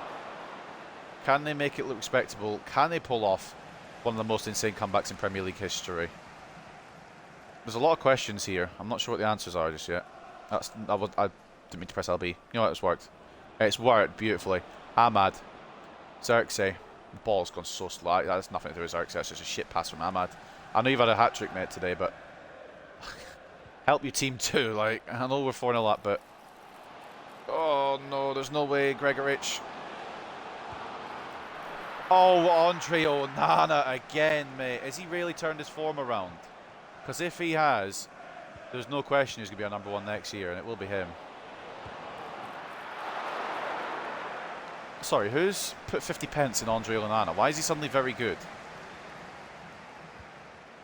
I mean, it's Fulham and it's Rangers, but you got to start somewhere.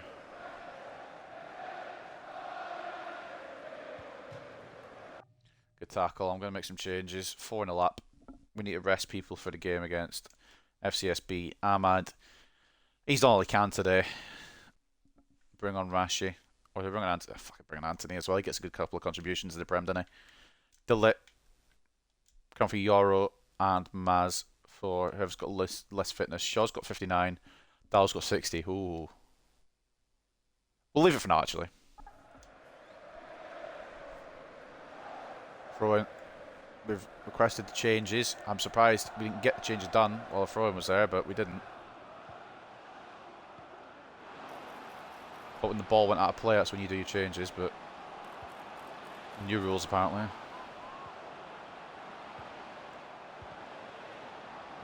Great block, Luke Shaw. Try to break there to Garnacho, but Burge gets in the way. I'm going to try and knock it across the Diallo. Yeah. Definitely wasn't for Dallo. Really silly. Saved by Onana at the near post. Comfortable one again. Euro and Ahmad going off for Delit and Anthony.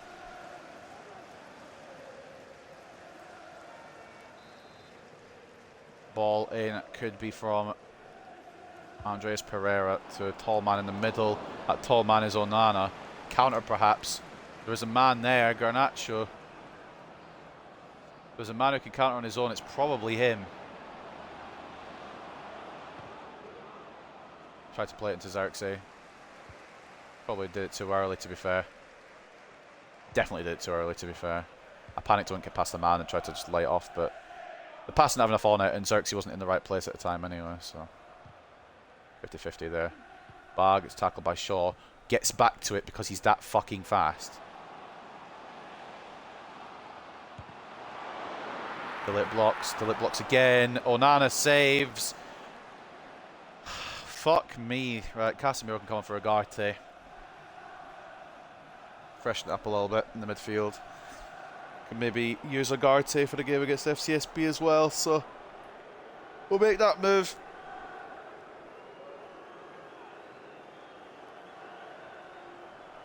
Casemiro on for Manuel Ugarte. Gregorich has had 6 shots. Minor's had 2. Guess who's on the score sheet? Good tackle, call me Minor. Now we'll let Xerxes see out the whole 90. Put him on our energy plan, I think. 8 goals, 12 appearances for Ahmad. 2 of those have been hat-tricks, though. Don't let it deceive you. It doesn't sound as like it doesn't look as good as it is. Like, it's not as good as it sounds, is what I'm trying to say. Because he really only has 2 in 10. Onana again, misread it, but also read it at the same time. It will be trying to get one for Fulham. Yeah, Onana might be safe. I don't know what I said to him or what somebody said to him. Whatever's been said to him, it's sunk in, and he's decided to just be the best keeper in the world all of a sudden. Bruno, oh ref, oh fuck off. Onana, good save, and he held it as well. What the fuck was that? That was a foul on Bruno. He got caught over the legs as some other player that he got the ball cleanly off her. Bullshit, man. Dallo, Anthony, ball in the box is to Garnacho, an open Garnacho as well. He's got time to turn and shoot, but it's the wrong side of the post. Tried to acrobatically take it on. You know what? I don't mind that. I don't want to bring on Højlund though. Rashford can come on at striker for 13 minutes. Not one we've really tried too much this year. Don't know how effective it'll be, but fuck it. Dama coming on for Fulham. Might as well bring Rashi on. He'll get some minutes probably against FCSB as well. Once these games stop stacking up as much, it'll be a good day. But I don't know when that happens. It's probably like March time. It depends how deep we get in the Europa League and the FA Cup as well. We already got knocked out of the Carabao Cup, and that would end of February anyway. Or early March. Rashi. Anthony. Oh, Bassi in the way.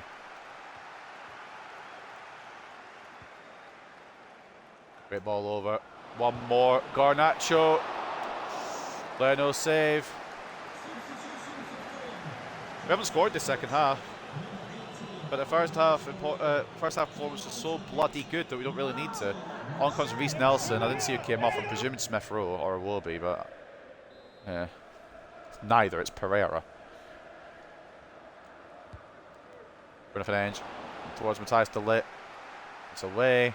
And that's probably the one person you don't want it to go away to on the counter-attack, but he's turned like a giraffe. And we will get the ball again. Mainu. Smack it, pal. Why not? Leno equal to the punch again. The fact is, Leno's made a lot of saves, but he's also let in 4. It's been imperious from us. Fulham have really pushed for it second half, but we've closed them down, shut up shop. And it looks as if it's going to be a big win at Craven Cottage for the boys in blue.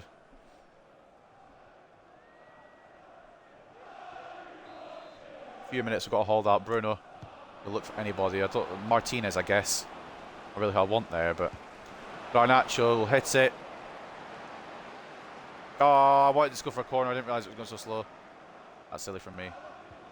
Yeah, time waste, mate. Time waste. Nice. Yeah, Fulham, you could time waste here and get nothing out of this match.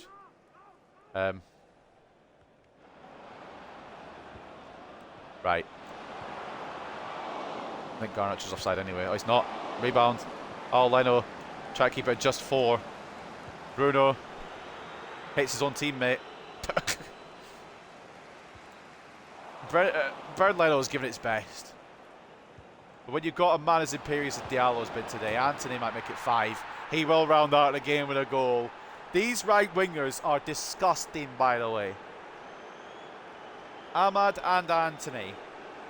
They may have started off the season slow, but they have grown into it immensely. Both of them have so many goal contributions, and they've been playing so well as well. Bruno's found his contributions as well. His assists are going through the roof. After this episode, I want to take a look at the contributions, and you can see how much everybody's improved in that attack. 5-0, the scoreline. We hadn't scored this whole second half. We have now. Can we just hold on to the clean sheet, boys, please? Blocked by Luke Shaw. 5 minutes of added time. I don't know why. The game has been over for, well, for a whole half, to be honest with you. Garnacho tries to spot Rashford. Bassi closes it down. It's just we're kind of seeing this out kind of thing now. Hopefully can keep the clean sheet. But Reece Nelson is fresh. Luke Shaw is not. Leacher tries to come across. Does successfully. It's a corner at Fulham. There's going to be something to ruin the clean sheet. I know there is.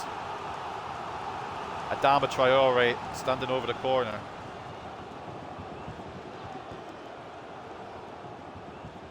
What time are we on? 20 past 4. So I've got about just over 2 hours. That's fine. Plenty of time. I've got one more game to go today anyway. Shot. Oh, I knew it. It was going to try it. It's trying it. It's really trying it. Launch it, Bruno.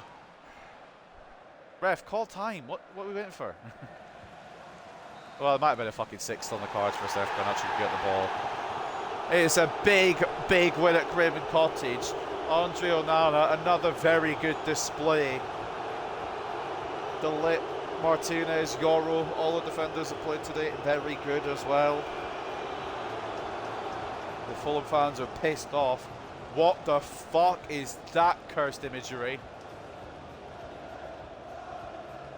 What has happened here?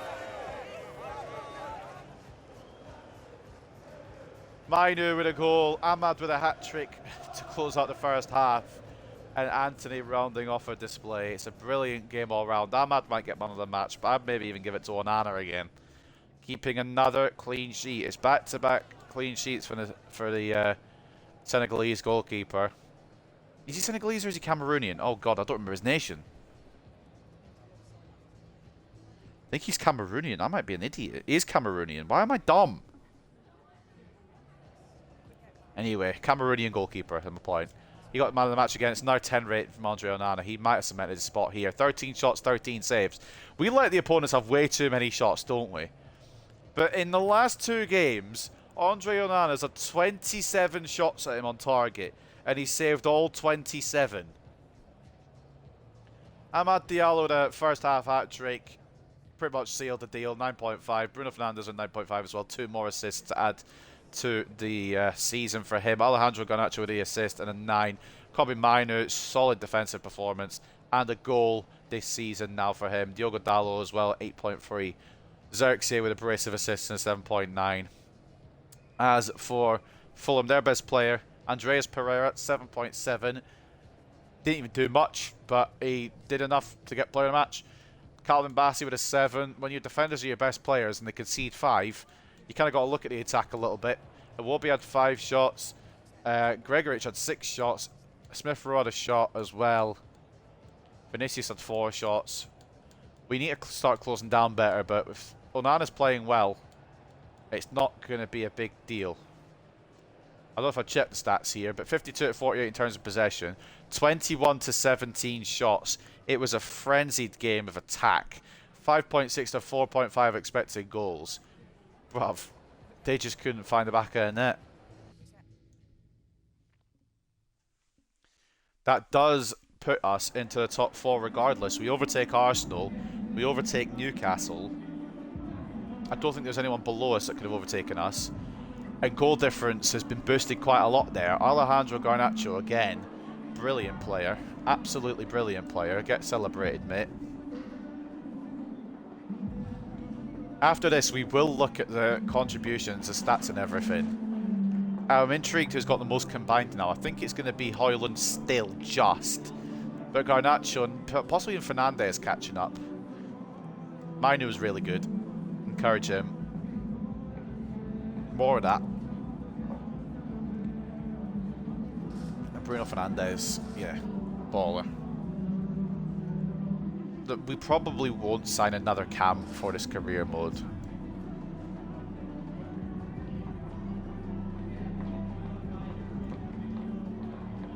My main plan, like I said, centre mid, Casemiro.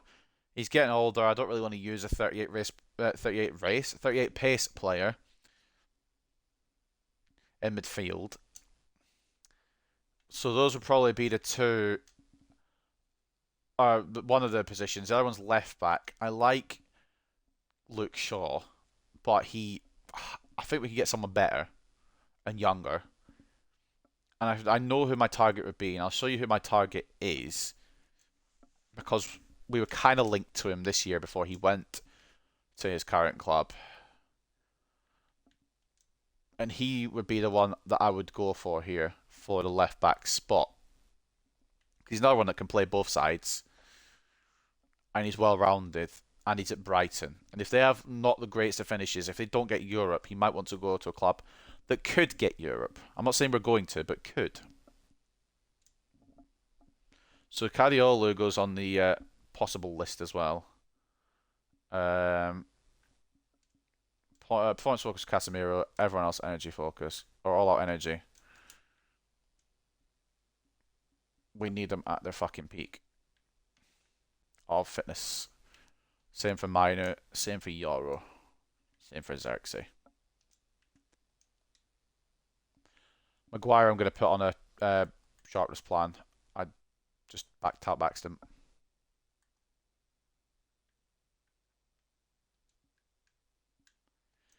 We might as well get money for Casemiro while it's going good. Because apparently he could even grow to 85. How? How could he grow to 85? 8 weeks. He could do it. I doubt it. But he could do it. Who else? I was in here for Rashford, actually. It said 241 weeks on his next one. I refuse to believe that. That's for inside forward. Is there anything I can do quicker? Nah, I think he's probably reached his peak of his powers. I mean, slightly quicker would be the wide playmaker, but it's still going to be a long time. Right. We'll sim up then to the final game of today, which will complete the Europa League group. Oh, hold on a minute. Look at that. 5 players in there from Manchester United. Onana, Dalot, Ahmad, Mainu, and Fernandes all in the team of the week. Love that. You love that from your team. 3 from Arsenal, 2 from Spurs, 1 from Liverpool. But Manchester United, 5 players in the team of the week like that, you know. Oh, ho, ho, there we have it. Roman Bowman, loan offer from Racing de Ferrol. They do not know what they're getting. We're going to go and negotiate and make sure the wages aren't going to be a stumbling block. I will pay 80-20 if it means you take him. Again, same deal I offered our team for Riley Barton. If we can get Bowman leveled up a little bit, we know what he's capable of. He's not quite ready for it here, but he will be at some point.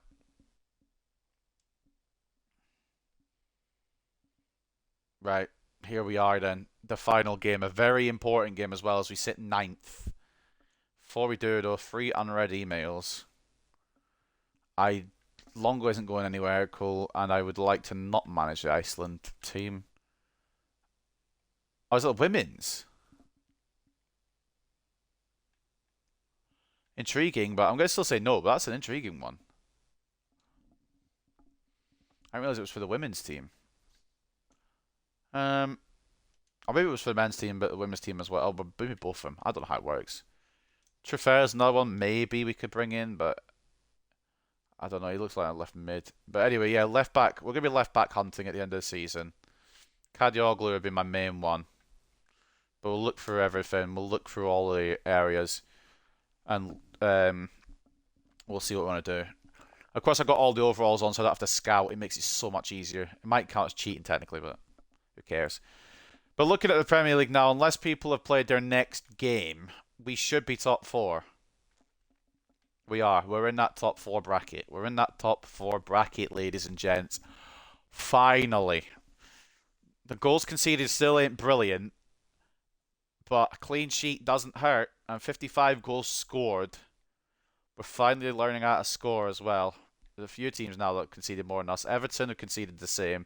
Nottingham Forest have conceded the same. I don't know what the fuck Brentford doing. They've only conceded 30. But they've only scored 15. Watching Brentford games are the most boring experience this season, unless you're Ipswich, in which case, probably worse. Alright then. So, we'll save over as per.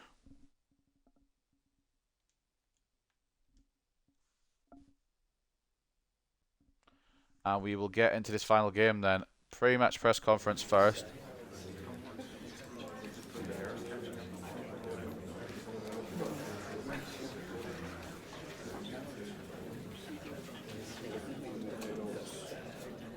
Fernandez was a baller again. Could he have done any better? Probably not, mate.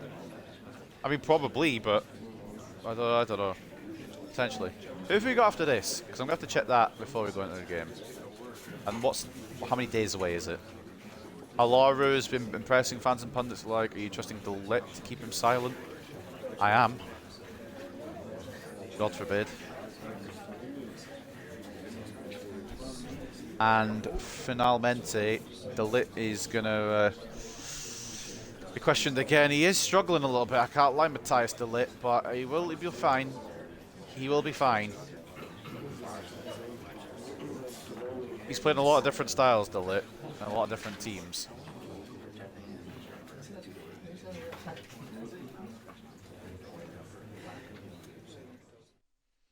Right, sorted.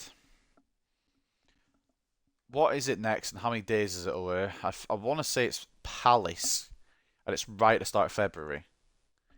It is. 3-day break. So I have to factor that in as well. Then we get a 6-day break before Southampton, and then we get a good week's break before Spurs, which feels like it's been ages since it happened. And then, don't know when the Europa League will fall. Probably between the Ipswich and Arsenal game, if I had to guess. And then the FA Cup has to go somewhere in there if we get past Southampton. It could be a lot of games still to come this season. Opponent analysis. This is how we're looking. FCSB, against all odds, could qualify. Their team is one of the worst, star-wise. 68 attack, 71 midfield, 68 defence. 4 wins out of their last 5 in the Europa League. They could cost us a spot. Tarnavanu in goal, Radunovic and Cretu as the fullbacks, Dawa and Gazana as the centre-backs, Sut and Lysandru as the midfield, Olaru captain and Cam, Stefanescu off the left, Baluta off the right, and Popa up front. Berligea, Tanase, Pantea, Al-Hassan, Baten, Kiki and Mikulescu on the bench. They go for the wing play tactic, so they'll be looking to try and load it through Stefanescu and Baluta. Right. Let's heckin' go for it then.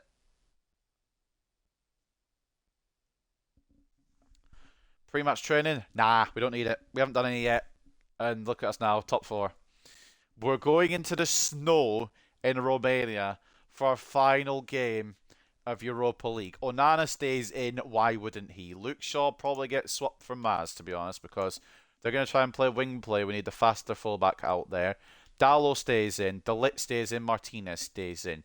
Ugarte, yes. Casemiro, no. The sharpness isn't there, so we're putting Kobe. Fernandez, yes. Garnacho, yes. I'm going to do it again, unless he's gone already. He hasn't. Roman Bowman gets another shot at it. We're going full strength this time, though, so Bowman hopefully will have a bit more chance to get involved because he'll have better players to work with. We are using Roman Bowman again. I don't care. My star boy. So, for the final game of the Europa League group stage, a must-win.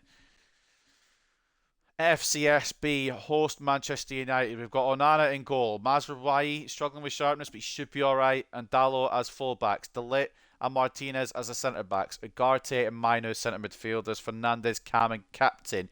Garnacho off the left. Roman Bowman once again off the right. and Rasmus Højlund up top through the middle. We are looking to win. Anything less will put us in Europa League playoffs. A win would firmly put us in the top 8. We definitely overtake FCSB, and they're in the top 8 just now. So we should be able to get top 8 with a victory. Final game of today then. FCSB versus Manchester United.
Dubs only.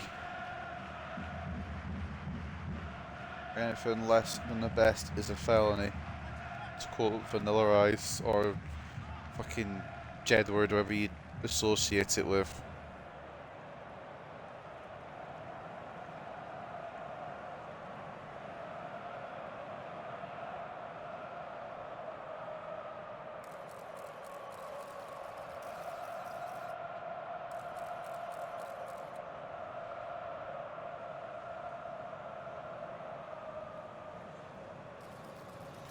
Can we do it again?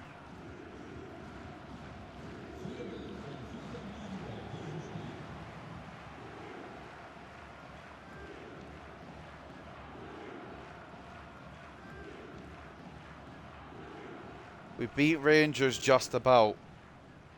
We beat Fulham. Onana has finally discovered how to goalkeep successfully. We've gone strong. I don't know if we necessarily had to, but for the result, we need a win. So we kind of did. We kick off things in snowy Romania with a win only needed to qualify. We're in a good run of form at the moment. 4 wins on the bounce. God forbid it ends here. I've got no left back already. Stefanescu has left Martinez in the dust. The lit comes across. It's still not completely blocked. Onana has to make a save. Mazraoui has gone AWOL, apparently. I don't know where Maz went, but he went. Corner goes to FCSB to open the game then. I don't want any stupidity, boys. We can help it. I know that's what we kind of major in sometimes. Try to launch this all the way to Bowman. It's gone along the floor. That's a bit better. Roman Bowman hasn't ever played in snow, so this is going to be fucking new experience for a few players, but mainly for him. Bowman, good close down. Højlund. Bowman again. Can't get there. I probably should just fucking take it on Højlund. I can't try and feed Bowman a second goal here. As much as I want to, we need to get a goal before we start doing that. Delay.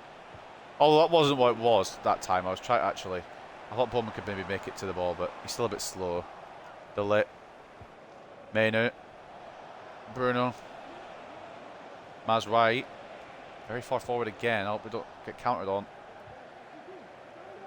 Oh, well, I did tackle, so if we get counted on now, it's EA's fault rather than mine. I'll not be at fault for that one. Dalot, Minor, Bruno, Garnacho's in Spas. Oh, cunt. Okay, Agarte. Bruno. Bowman. Well, it wasn't meant for minor, I will admit. Fuck it, lash one. Just testing, just testing. See if we've got an insane keeper or not. Hoyland. Presses the defender, doesn't keep the ball under pressure though. I don't know how FCSB have got to this point, but they've only got to do one more thing, and that's beat us to complete an unlikely qualification automatically. The problem is, I think if they hit playoffs, they probably won't make it, depending on who could be in there. I don't care about them though. That's not my main prerogative. Prerogative is us getting through automatically. Agarte. Hoyland. Oh, tackled. Fuck.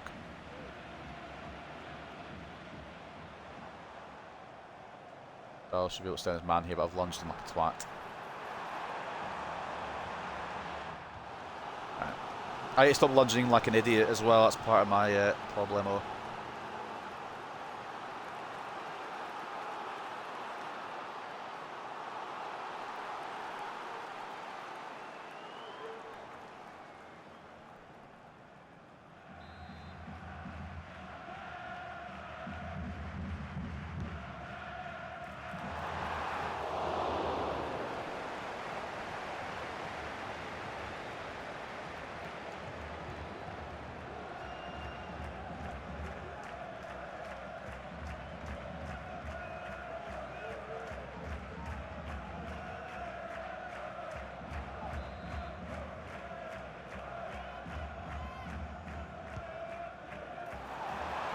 Martinez does get enough on it. We should be able to counter off of this.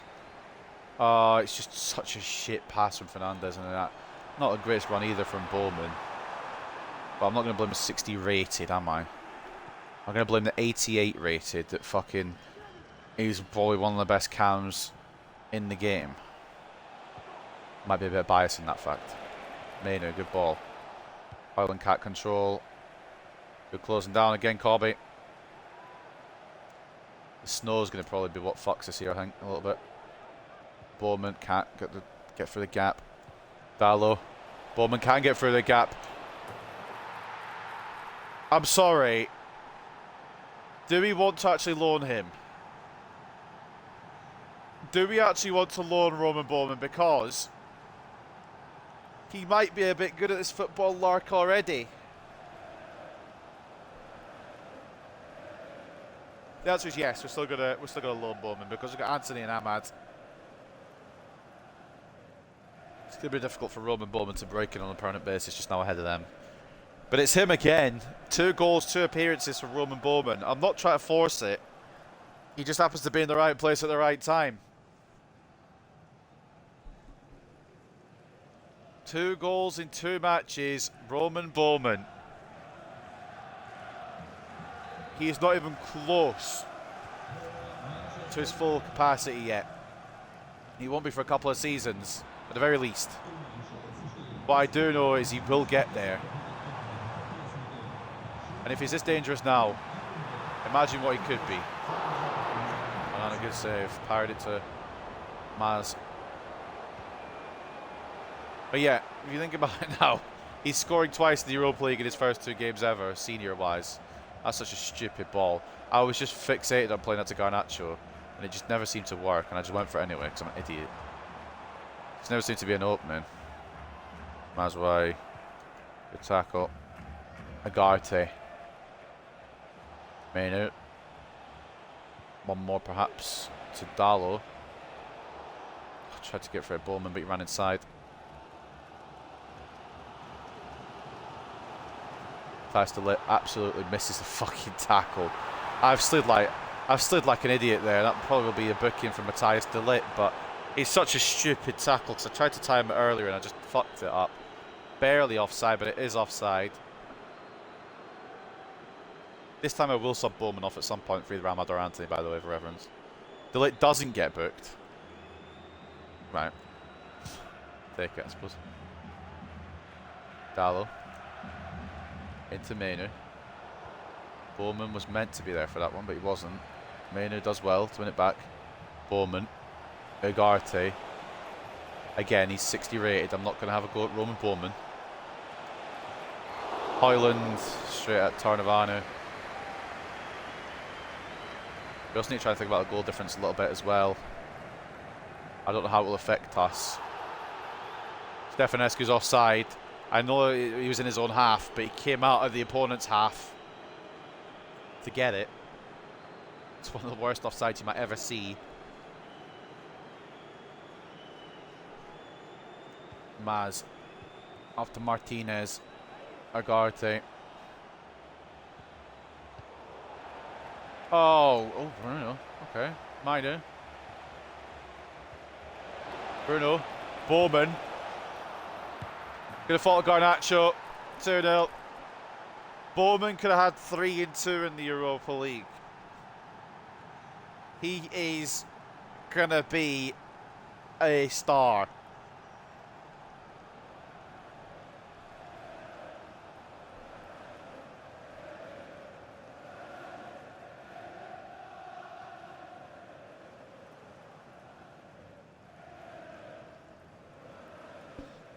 Well, I mean, we did go full strength. I think we kind of expected this.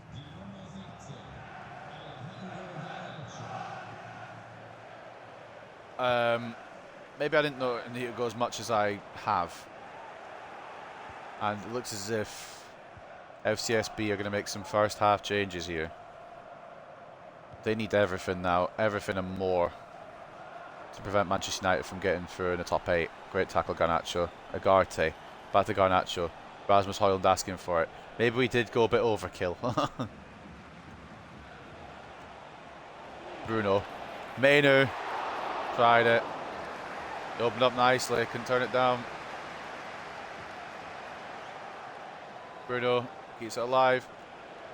Oh, let's pop a little ball to the box. That works too, though. Garnacho. Ah, wrong side of the post, but 2-0 up at the break. It is fine. For now, we will go through top 8. Garnacho and Bowman with the goals. Will we hold on? I fucking hope so. If we somehow bottle this to a 3-star team, I would be very upset with everybody involved.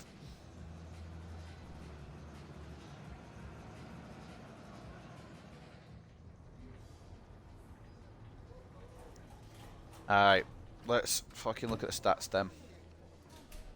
We're nearly 3.5 hours deep into this stream and I still have stuff to do before I go to work. 56 to 44 in terms of possession. 7 shots to 4, 2.1 expected goals to 0.3. It is a dominant first half, as I think we knew it would be. With this team, we did go more or less full throttle. The good news is second half we can rest some of them before Palace, because we are in control. So that's not too bad. Best players right now, Kobe Mainu at 9.1.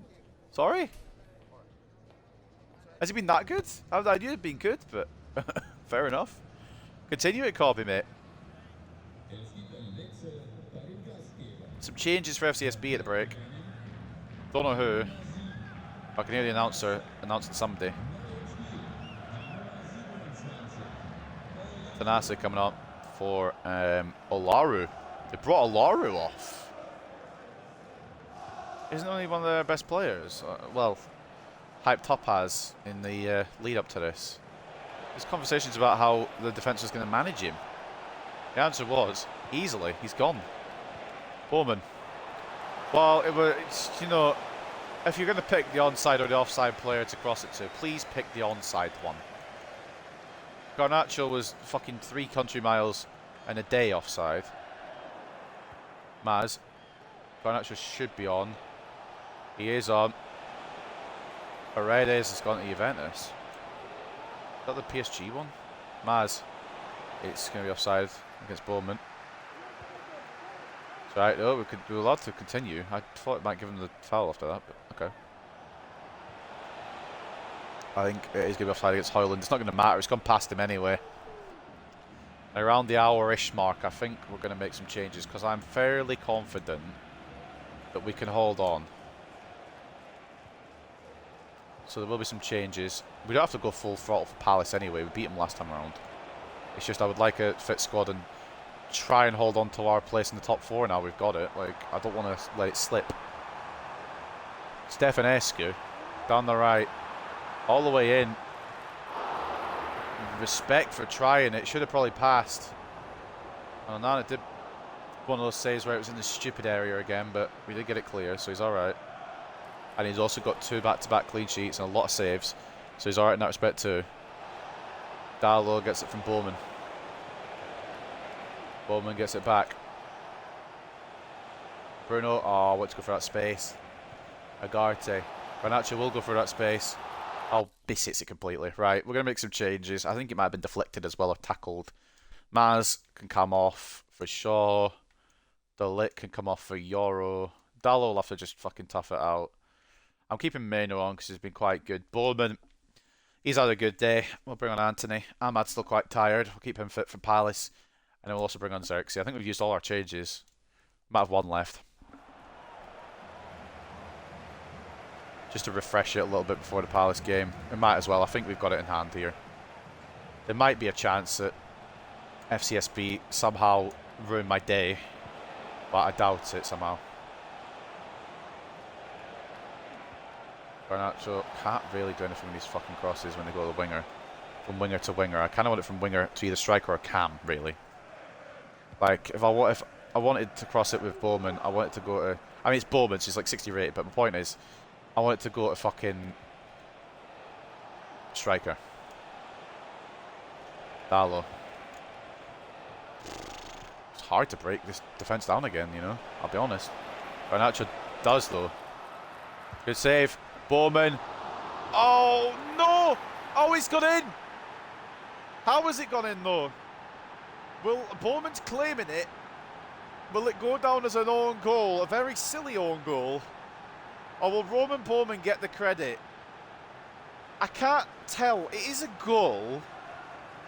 But the defender shoots it past, or tackle it, whatever, past the keeper. Or was it over the line due to Roman Bowman? Will that be a Roman Bowman goal? It is over the line. That is confirmed. But who will it credit it to as the changes are made? It's gone down as a Ngazana own goal. It looked as if the Bowman rebound had been saved on the line. And I think as Ngazana was trying to clear it, it kind of just didn't clear, I guess. Meno. Dalot. Oh, it's a decent header from Anthony. Not enough on it though, unfortunately. At one place Anthony hasn't had contributions. I don't think he's really played much in the Europa League. I can't remember his exact stats in the Europa League, but I don't think he's got any contributions in it. Fuck it. Okay. It was never gonna... I don't think it was ever gonna go in anyway, but it didn't even get past the first man. I'll be mine in it. Oh, shite.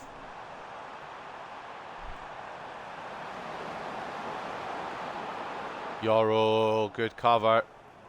A fresh Lenny Yoro is not what you want to come up against in the 70th minute, really, is it? Well, it depends if the fresh Lenny Yoro is back in position in time. Wide by Bareglia.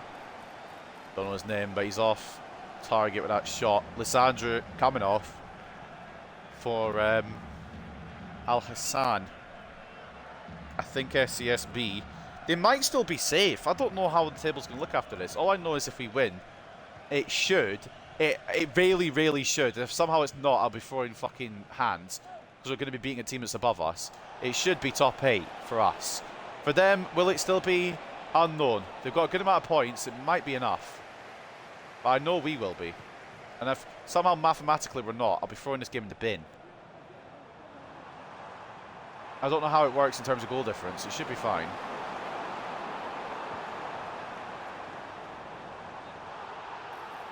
Offside against Berlagea, and I think it might be, I don't want to jinx it, as Luis Felipe with a little square next to his name or whatever, a rectangle. I don't know shapes apparently. He's got a rectangle in his name, but Baluta comes on.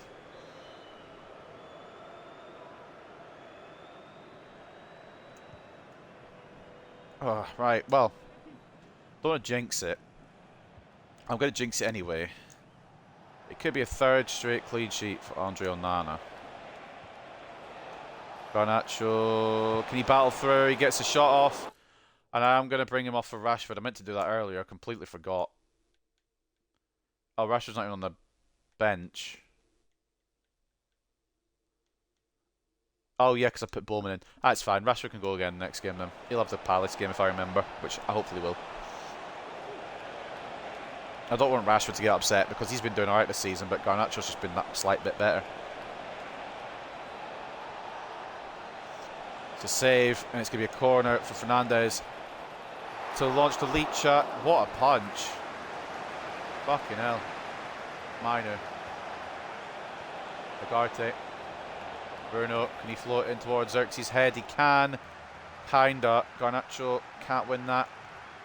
Agarte can. Gonna fall to Garnacho. Bruno. Xerxes. Can't fucking find the space. We go back to Bruno at all. I think he's gone. I think he's just wandered slightly offside. Well, it's not his fault. The defender came forward, but still. Offside potentially against Bruno Fernandes. Alaru is still on, so what the fuck was the substitution on about? This is two Alarus. Corner goes to FCSB.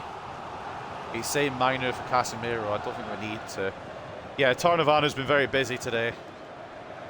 We've not sat back. We've continued on.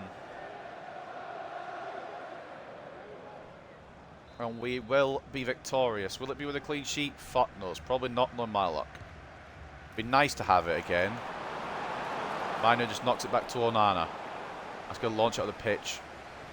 And it's gone towards Anthony. He's the only one up the pitch. I maybe should have reviewed that quickly. Xerxes. Shaw. Garnacho, will he get his goal?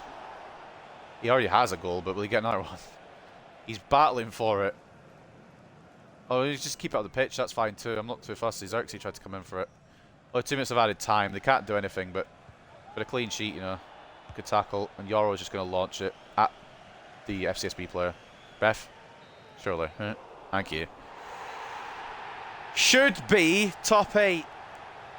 There is physically no way it can't be, in my opinion, because we've beaten the team that was above us. So unless it comes out of head-to-head or there's some bogus rule that I've overlooked, we should be through automatically. Garnacho, Bowman, and I don't remember who got a third. I want to say Anthony. I don't think it was, but I want to say Anthony. That was an own goal, that's why. Xana with the own goal. It was nearly Bowman's second, wasn't it? I just want to double check that, see if it could have been claimed as Bowman's at all before we go through the stats and everything. I just need to have a little double check. But can Bowman claim this as a second at all? Or was it not over the line? Let's go into the highlight. Let's go into instant replay. Into orbit. Garnacho gets his shot saved. Bowman just tries to thud it as soon as he can on target. Tarnavano saves it. And yeah, no, it's not going to count as Bowman's any old way. He can't claim that. And as number 30 tries to clear it,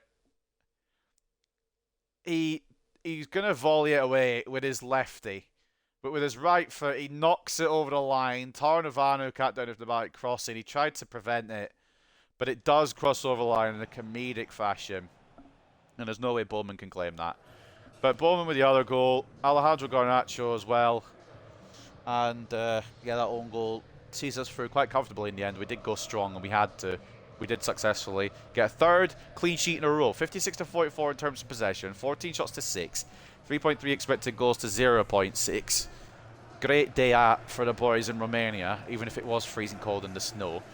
Kobbie Mainoo gets man of the match. He did have a good all-round game, to be honest. He ticked through that midfield with no issue. Maybe this is the turnaround for King Kobbie. 8.2 for Bruno Fernandes. 1 goal for Garnacho and a 7.9. The assist coming from Diogo Dalot at 7.6. Roman Bowman with the other goal, 7.6 for him. He will shine eventually. He's just not quite there yet, obviously, due to being 60 rated. Onana another clean sheet. Slightly less to do today than he has in the previous 2 games. 4 shots, 4 saves, though. but not as busy as he has been previously. I didn't even check the other ratings for the other team. I will quickly have a gander at them. Man of the match for the Romanian side was Tarnavanu, 7.7. Even though he let 3 in, technically one he couldn't help because it was an own goal. 11 shots, 9 saves, did his best. Dawa did pretty good. And honestly, the other one was quite good as well. It was Gazana, he's up on a 7 here. But kind of ruined his rating a little bit. You can see there, infractions, an own goal, not fully under his control. He tried to clear it with his left foot, caught it with his right foot, and it crossed the line. It was a difficult situation, to be honest with you. And in the end, we do get the win, and it should be top 8. The only way this isn't top 8 is if this game is bollocks, and the game is bollocks. But I'd like to believe that we've done top 8. We don't have to come first place, I don't care about that, just as long as we're through automatically. I don't know how it works after that. We still need to wait, I think, after the playoffs now. Yeah, Dallo wasn't... I would like him to be more proactive in defence, but it wasn't really an issue. It's not that Dallo wasn't really that much... Well, that wasn't really that proactive in defence. It was more they didn't attack. Garnacho stood out as a menace. Well, he is a fucking menace. He's just downright ridiculous in every game. Definitely my starter winner for the rest of the save. Him and Rashford are going to be battling out, but I have a feeling that eventually it is just going to be 90% Garnacho, 10% Rashford. It's about 60-40 in favour of Garnacho now in favour of game time. But eventually it will get to 90-10, and maybe Rashford at some point will be unhappy, will want to leave. But for now, it's Garnacho's spot, and I don't know if he'll ever let it go. We've not read anything. We're at deadline day. We've got some stuff here. Dallo's happy with the games he's getting. He's getting a lot of games, and more often than not, he's doing well. Did get a bit complacent there when we talked to him. Unread emails. Guerra's not going to go, and we got 3.2 million for progressing. So as we go down for deadline day here, we'll also just wrap up the episode. This might hit the 4-hour mark with how much we've still got to do. 23 minutes till the 4-hour mark. It's been a long one today, but I did start a bit earlier so I could get a youth tournament in as well. Training plans. We're just going to put everyone to energy focus. We don't need all out ruin yourself energy. Casemiro goes on a performance, and the bench is something I wanted to fix as well, but I backed up by accident.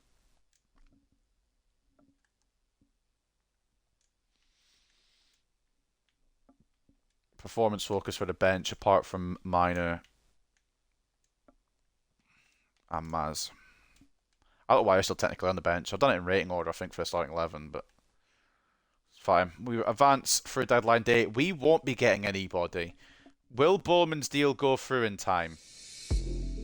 The answer is yes. There it is. Roman Bowman, fresh off of some very nice goals in the Europa League against Rangers, against FCSB, helping us, I think, qualify automatically. We wouldn't have got the money if we hadn't. I don't think. I don't know. We'll double check it at the end of the episode. But he's going to go to Racing de Ferrol. I have absolutely no idea where it is. I'm going to assume Portugal. But Roman Bowman is going to get his move. Guerra, we're just going to accept anything for these players now. I want him to go for Silkeborg. Chief Executive email. Roman Bowman has gone for the rest of the season. Will definitely break into the team next year, surely, you would assume. Rating or no rating, he's definitely a baller. We continue advancing for deadline day. Some rumours going about. I don't know what the actual transfers going about are. Let's have a look here. Latest deals. Today's top deals. Oyarzabal. Not bad.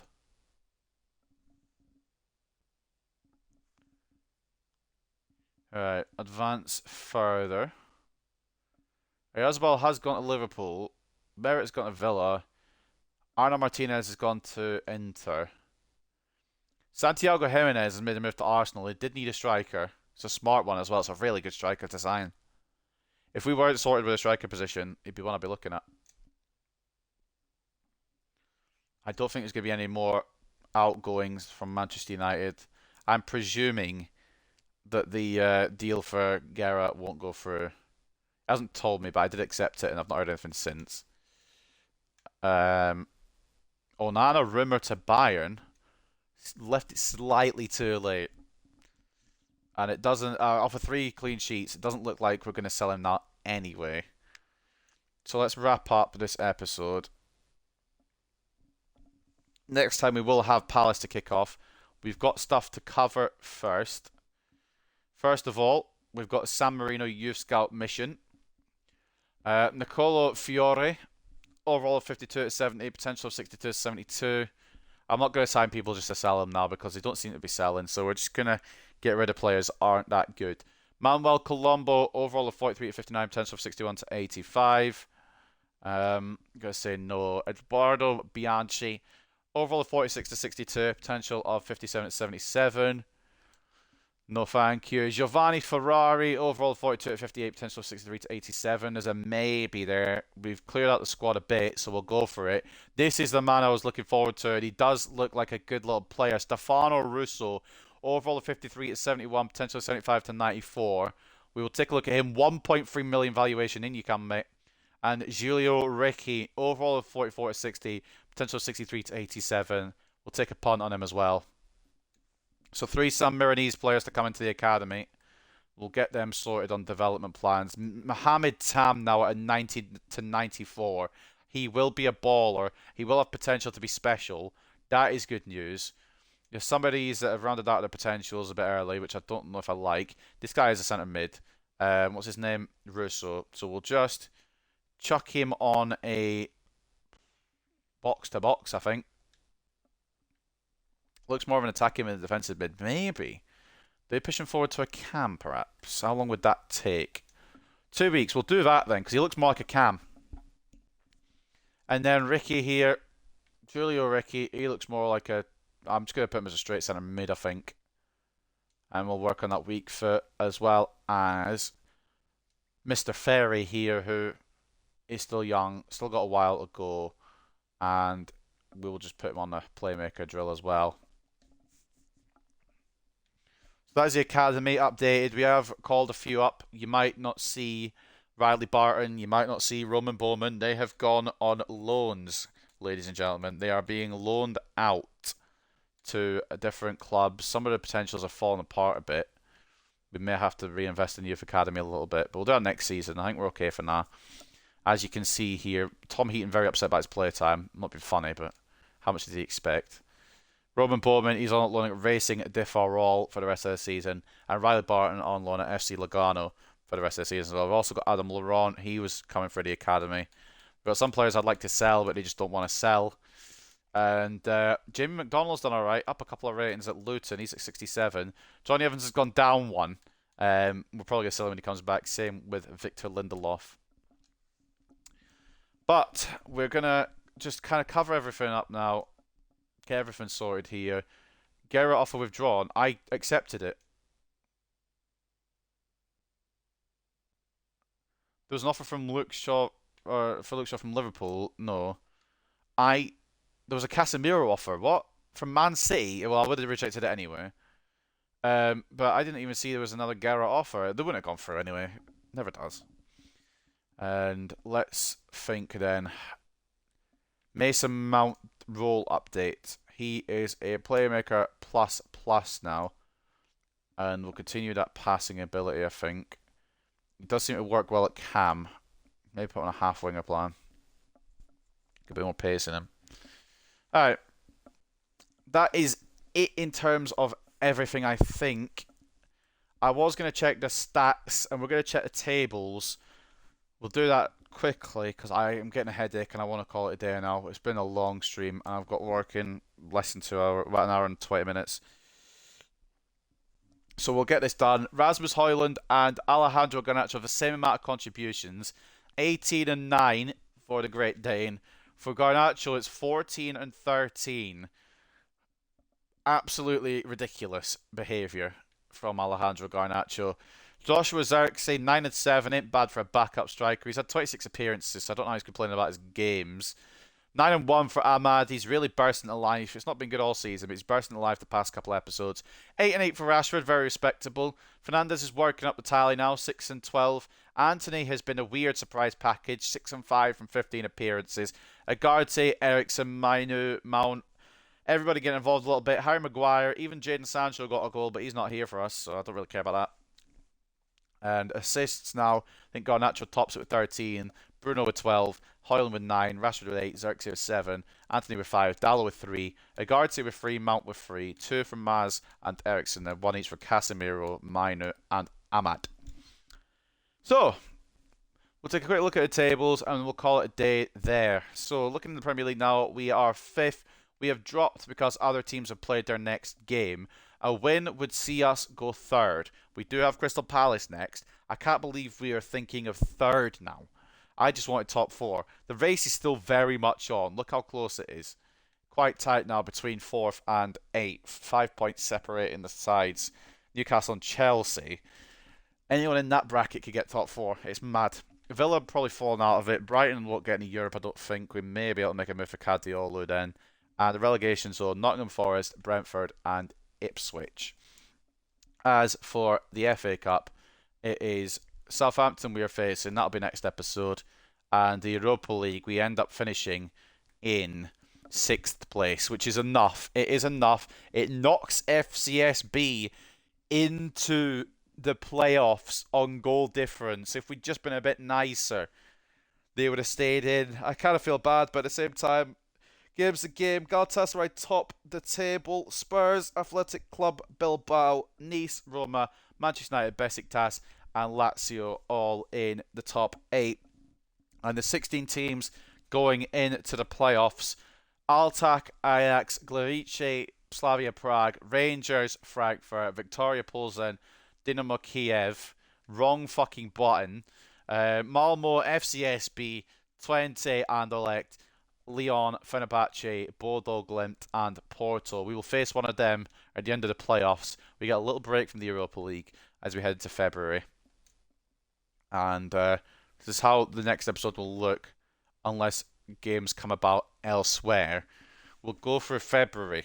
Crystal Palace at home before we travel to St Mary's for the FA Cup 4th round against Southampton. We then travel to the Tottenham Hotspur Stadium against Spurs, Goodison Park against Everton before coming back home to face 20th place Ipswich. The Tractor Boys in trouble. After that, it's anyone's guess. We'll have Europa League games, FA Cup games potentially popping up as well. Only 2 Premier League games in March, Arsenal and Leicester. We jump into April, there's quite a few. And then, as you can see, May will wrap up the season. We end with a difficult combo of games: West Ham, Chelsea, Aston Villa. So we'll see where we are at that point. But for now, I'm very happy. I'm happy with how today's episode went. I'm happy Onana is figuring out how to goalkeep. And I'm happy that we're all ticking really, really well. We've got Roman Bowman and Riley Barton on loan deals. We've got some more youth players coming through. Everyone seems to be more or less fit for the game against Palace. It's a bit of a struggle, but we'll work around it. And that is going to wrap it up for today, ladies and gentlemen. I hope you enjoyed episode 8. It's been a bloody long one, but a bloody good one as well. I don't know if we'll do another youth episode, youth tournament. I don't know when the next one is. 27 days. Probably not next episode. Potentially the episode after. Try some of the new players that have come in. But I hope you guys have enjoyed. I'm going to give my voice a rest before I go to work. Enjoy your weekend. I might stream tomorrow or Sunday. It'll be probably one or the other. I don't think it'll be both. Probably Sunday, actually, looking at it now. But hope you guys have enjoyed. Take care and peace.